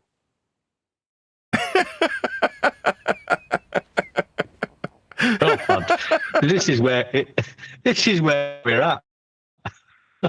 Oh. Just because it's measured flat, linear, and horizontal, that don't mean it's flat, linear, and horizontal. Just because it's linear, flat, and horizontal. What kind of idiot are you? Just because it's flat and linear, don't mean it's flat and linear. Hello? And then he goes on to say, you mean you choose a definition and think reality has to follow it. Tell me how a distance implies flat Earth. I didn't and give a definition. Every time you didn't give a definition. Map, scale. Hello? Azimuth. That's flat horizontal directionality. Due east. Now, azimuth's described from north in a degree horizontally, right? What's east? What's that? A degree from north? Azimuth. Horizontal. It's absolutely flat. That's what you're describing. A horizontal system called azimuth. When you want to ascribe a directionality eastward, getting your bearings north, degrees from it. No, those are horizontal without question. It's in your own name. But this guy's suggesting that just because it's flat, just because it's linear, doesn't mean it's flat, doesn't mean it's linear. Okay, shite argument. Now he's going to mathematics because he's saying triangles are piecewise. No shit, Sherlock. We're talking about the nature of Earth and how it's measured. Yeah, on screen now is a load of elevation angles. Never mentioned. Let me just point it out. Diagrammatically exampled on screen. Sphericity. Yeah, one deck. Sorry, Nathan. I was just saying, it's funny how they never mention sphericity, but they argue about, linear straight lines. Horizontal. Linear straight lines. Yeah. Never mentioned curvature. There's this thing that they believe they live on this sphere, which you've got no measurements for, and whatever measurements they provide, you just pointed out on that show, will be flat and horizontal. Level. Absolutely. Now they respond. That whole shit show about the basketball track, atomic attacks, talking about bloody black people. These are the globe believers who believe they live on a globe, and this is all got. It's pathetic. What we have to start doing now, I think, is when they start talking about this track, show me the curved mile end. We can't. If it's curving, it has to be derived from a reference in the first instance to describe how much it's curving. And in the case of ball believers, their origin for the derivation after the fact, that's the squared bit, yeah, is flat and linear. So to have 8 inches per mile squared means that the line in the horizontal with an ascribed value in miles comes first, and then after you've got a distance in linear flat miles, you can describe a squared function from it. It axiomatically is required by them to be flat. Now, Neil's suggestion is their response would be, no, the mile that's flat and linear I describe a squared function from curves. Okay? What's the rate the mile curves from? Does it have a horizontal distance ancillary to the curved mile that we can describe the rate of the curve from in horizontal terminology to begin the process of deriving the curve with it? No, we use miles for that. That's where you get your 8 inches per mile squared from. You require it to be flat. Everybody does. That's the convention. That's what miles are. Like when I go, okay, so we've had our red herring fallacies used in the form of basketballs and track and field tracts. Now we're at the point where we're talking about Earth measurements specifically, and we're comparing the measurements of the Earth to the scale on the map. Again, just for anybody who's in the chat that thinks, am I defining this? No, I'm referencing measurements used to make a map and the linear distances on those scales to describe distances with. That's how we describe distances. flat and linear as per the measurements that you need to infer curve width. Everyone measures Earth flat. With that, though, I'm going to say a huge, massive, enormous thank you first and foremost to both Discord and G Plus panels for making today's live show possible. If you are watching this on either Nathan Oakley 1980 or Nathan Oakley premiering streams, then stay tuned, as there will be an after show to follow. But before I do, massive thank you to Charlie Handsome, who says, keep up the great work, Nathan, with a super chat. So thank you very much indeed to Charlie Handsome. Once again, stay tuned if you're watching on a premiering stream.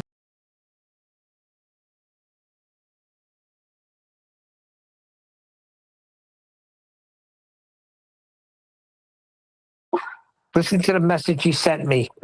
He said, did you hear Jado's door slam as he left? So this is exactly what they did to Nathan when they accused him of hitting his child. They heard a bang and right away assumed. So this is Edit Bear saying, did you hear Jado's door slam as he left? Trying to stir up shit.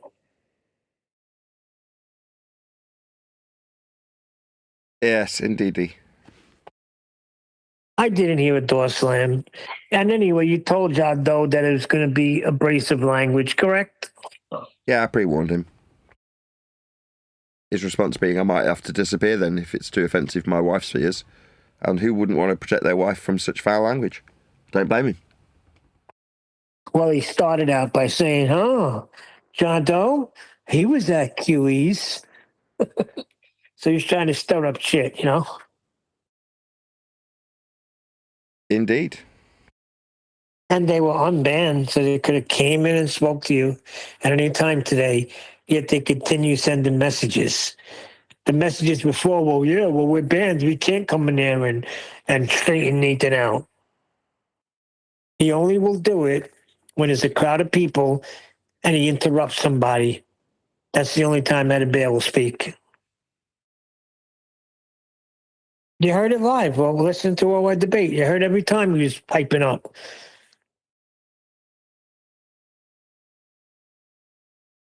Yes, we did. Did you all enjoy that? Covering a bit of the worldwide debates? I should have shouted out my, ability to join as a member. That's the only thing I didn't. I knew there was something. That's why I was shouting out the Ko-fi link. Coffee, I should say. Whereas what I should have been doing is going, join as a member and you can see all the video. Oh, well. Yeah, that would have got some people's panties in a knot. Saying that you can watch the rest of the worldwide debate, all 8 hours of it. The truth should not be hidden behind the paywall, Nathan. Yeah, it should. If I want to release it at a staggered rate, like in my live shows, then yeah, of course I'm going to. If you're a member, you can watch it all in advance rather than watching us react to it.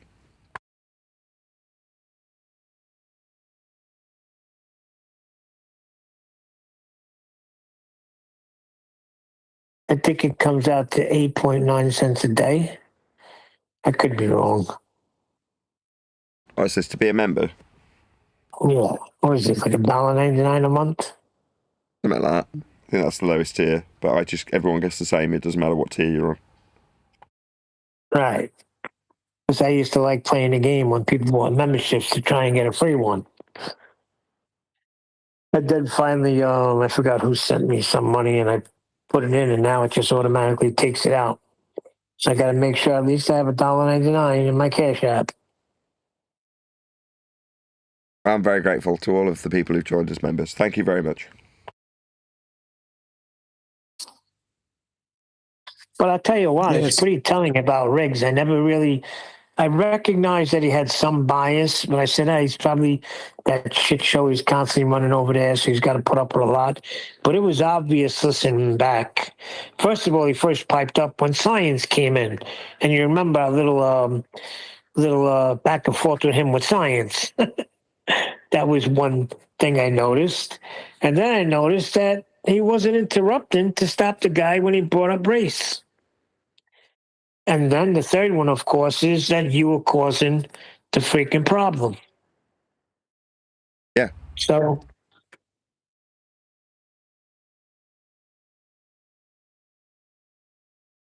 So if you were causing a problem when you threatened to leave and everybody said, no, we want you to stay. How are you causing a problem?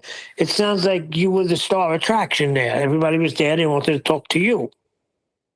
So how's that causing a problem? Oh, because then Riggs isn't the star. Ah, that's that pride. There it is. Like I think it's so obvious the second time round when you listen to that. You know, for me it was anyway. I did notice it at the time, but I really noticed that it's so obvious now what his game is. But that has been almost the same for every single server I've ever been in ever. That's just how it is. Right, what they peddle as being neutral. Like even when the suggested owner of the server's alleged to be on your own side. No, he isn't. Far from it. He's a baller, him. It's not that he's a baller. It's just that he's got his own agenda, right? He's the more close to the fart-sniffing anti-globers that we address as being flat earthers in name only. Well, like those people are as much against us as the anti-flat earthers, aka globe believers, are, right? We're despised by all sides of the pond now. Some people might come along and go, what, you burn your bridges with every one of them? You're like, yeah, that's right. When you call a conspiratard, they don't like it. When you point out that they've got a woeful lack of information base about the subject they're professing to be experts in, they don't like that. It won't matter how you lay out the brass tacks of the reality that they're violating. They'll just despise you anyway. It's not like, you know, you're going to make friends by pointing out how, you know, incorrect it is to approach Earth as being a sphere and then debunk it when the sphere is made with flat Earth measurements. Or how many flat Earth measurements you have to whistle past to undo the assertion that Earth's a sphere, when people like getting engaged in those debates. Now, I'm not going to blow my own trumpet too much, but lesser mortals would have immediately pounced on, okay, well, let's compare in full dichotomy how Earth could be a basketball. People would have jumped all over that. I mean, I'm not interested in jumping on that. But there's a perception from a lot of servers like, well, you should answer these questions. Hence me taking the tact, I'm not here to answer anybody's questions. If you're under the impression that I'm here to answer your questions, you're very much mistaken. I'm here to tell you, you're all using flat Earth measurements. Exactly. I got somebody saying the length of a sphere is the diameter. That's a flat measurement though, isn't it?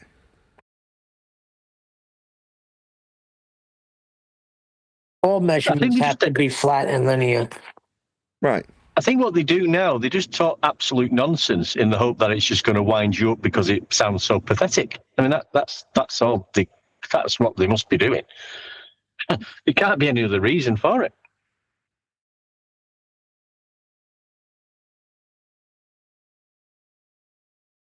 Yeah, the most egregious example being some troll who's there asking me if I like black people, and it's completely tolerated. In spite of it being a literal interruption to an answer to a question that same exact person has asked me. Exactly. And why the Riggs, who owns the server, jumping in saying this is worldwide debate. Yeah, not like, whether you're black or white and you're racist debate. He should have been jumping all over that. Yes, my hatred of black people has got nothing to do with this.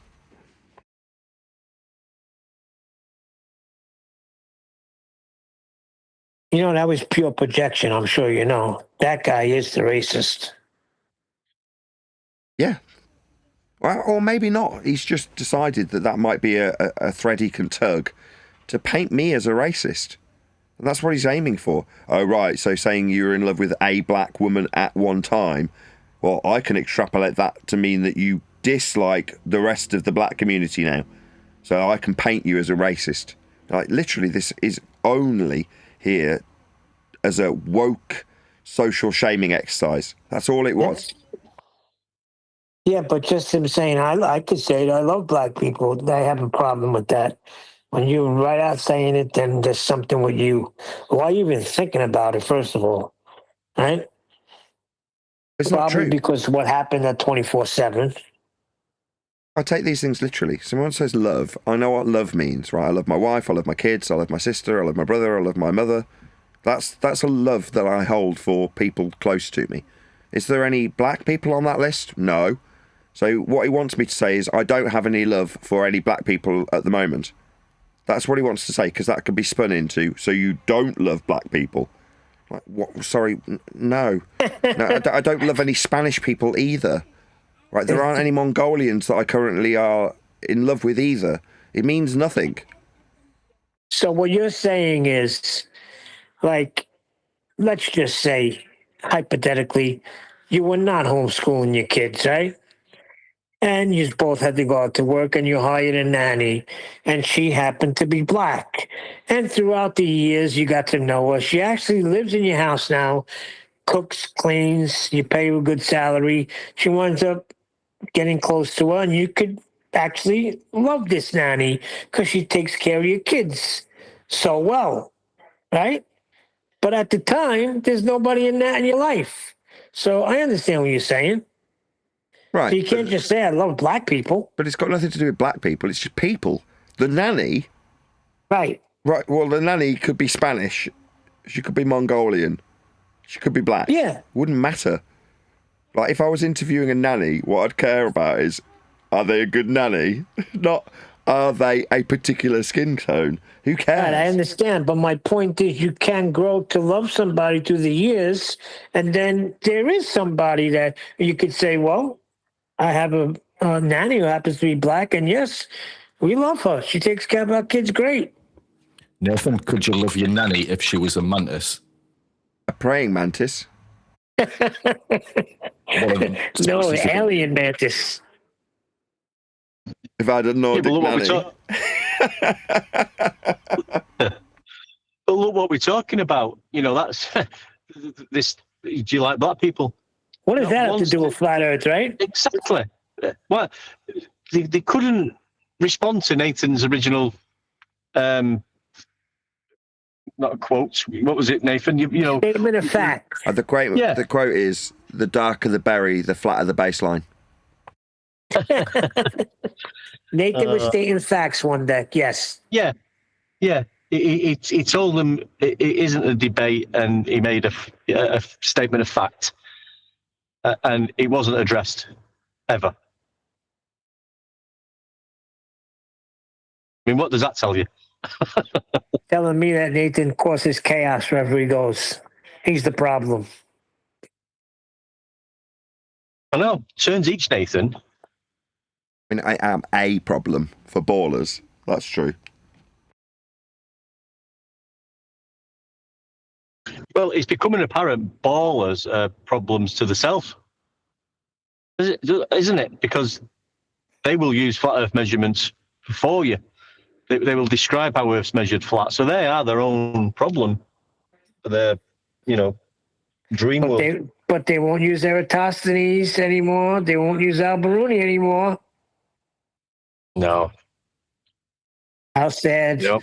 The tactic, just to close out this point, right? Why did that all happen? Well, for a very specific reason, which I'm highlighting the entire time, which is Jesse uses flat Earth measurements to infer Earth has curvature.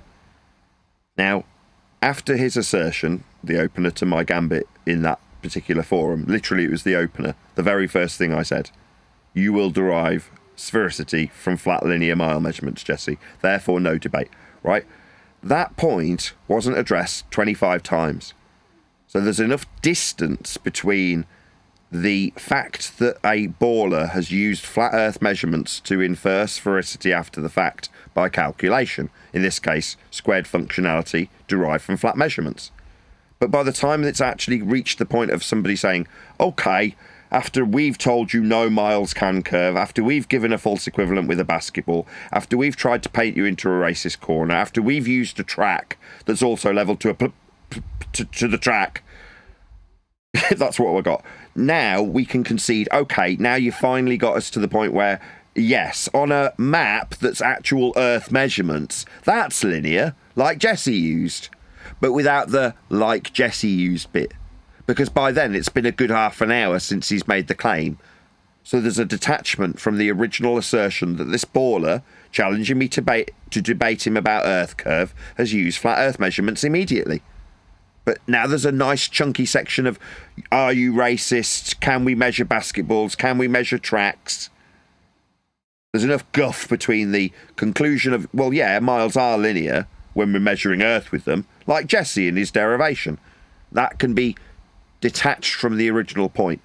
So anybody who's listening in the server, that's to say they're not getting me give this summary now, doesn't realise that their guru, Jesse Path of Scumbag, has used flat Earth measurements to make his point with, annihilating his base premise. Same with Manufactotum. He's using horizontality to define how high mountains are and drop over distance. Same exact thing, basically. And while it's being highlighted that he's using flat Earth prerequisites, all the interruptions are coming, nobody's being checked on them, I'm being claimed to cause audio chaos, and suggested that I should be in a room where I've got control of a mute button, because the inferiority complex ridden host has decided that I need to be told how I can produce a show when I'm just there on the off chance in the public room that apparently everyone takes their turn in. No, definitely not, but I'll be told to when it's alleged I'm causing the chaos. That's putting enough distance between Jesse's use of flat Earth measurements and the concession by someone completely different to Jesse that they're linear when we've got maps that measure the distance of Earth flat with linear miles. That's the purpose. Put enough distance between it. It was beautiful that though when he did finally say that, you know, miles are linear on maps. Again, there's a few times in there, like I've pointed out, when they pausing and the penny dropping, and it happened. Then he realised what he'd just said. You know what I mean? He just realised it was too late to do anything about it for him. You know, you could feel it as he was saying it. Yes, miles are linear on maps. I bet he thought, shit, why did I just say that? Yeah, everyone else has managed to dodge it for half an hour. Everyone else has managed to turn it into whether or not I like black people, or whether or not we can measure Earth as a basketball and bend inches, or whether or not we can bend the track that we've ran around.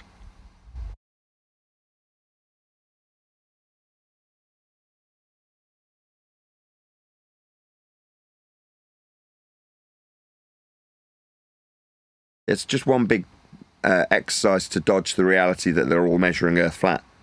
Well, hopefully, moving forward over the next, let's say, 12 months, there's going to be people who surround this show who don't pipe up. They're in the chat. There's going to be someone in our Discord server right now that's hearing this and going, holy shit. Do you mean I can absolutely annihilate anybody who asserts that they've measured sphericity by use of their own prerequisite linear distances? I'm going to go and try that. Yep. That's what I've been pointing out, Nathan. I think it's great. And I think it was a good show that you did sort of, pause and talk through it. And it's good promotion for the book. It's good to highlight this new rhetoric. And it just proves that you did that fantastic in that room with all them ballers jumping all over you. And all you was doing was pointing out, how a mile is linear and it's measured flat.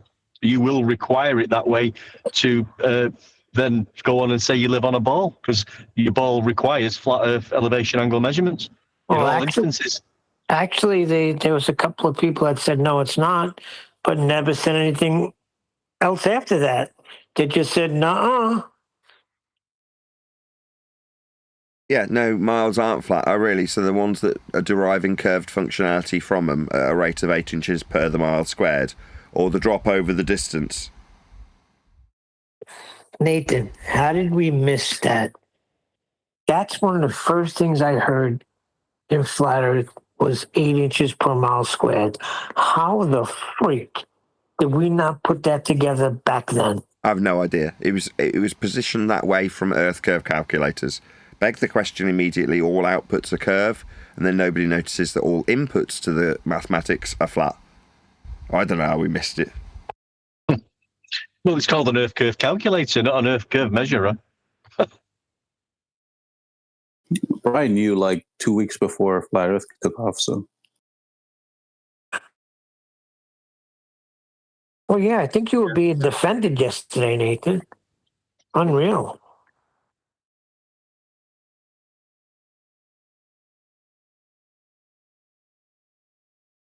What's that, Neil? Nathan was being defended by QE yesterday. I didn't get to hear the whole thing, but I guess it was in some sort of debate.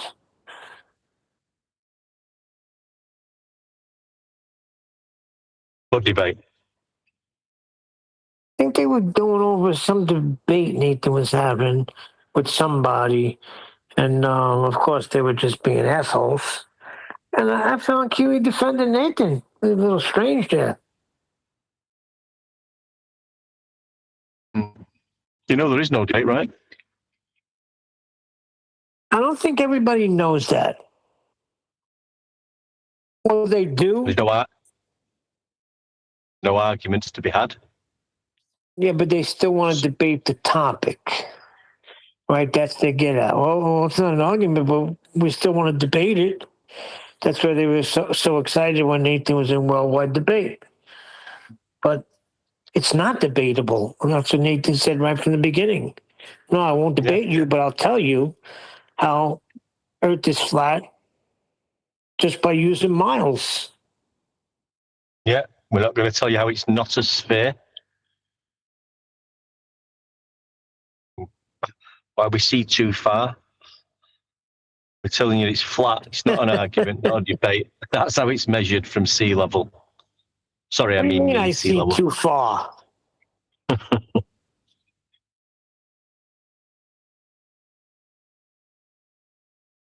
Well, why can't I see freaking the UK from America?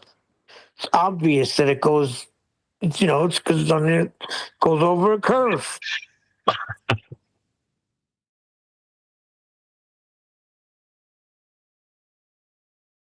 One sec.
Wonderful. Lots of dead air. How long has it been silent for? I don't know, but I'm looking for something. So I'm one deck said I'll be right back. I'll round out then in that case. A huge, massive, enormous thank you to both Discord and G Plus panels for making today's after show possible. And of course, a massive thank you to all of you for liking, commenting, sharing, subscribing, joining as a Nathan Oakley 1980 channel member and all that good stuff. I've been Nathan Oakley and I will see you all in the next video.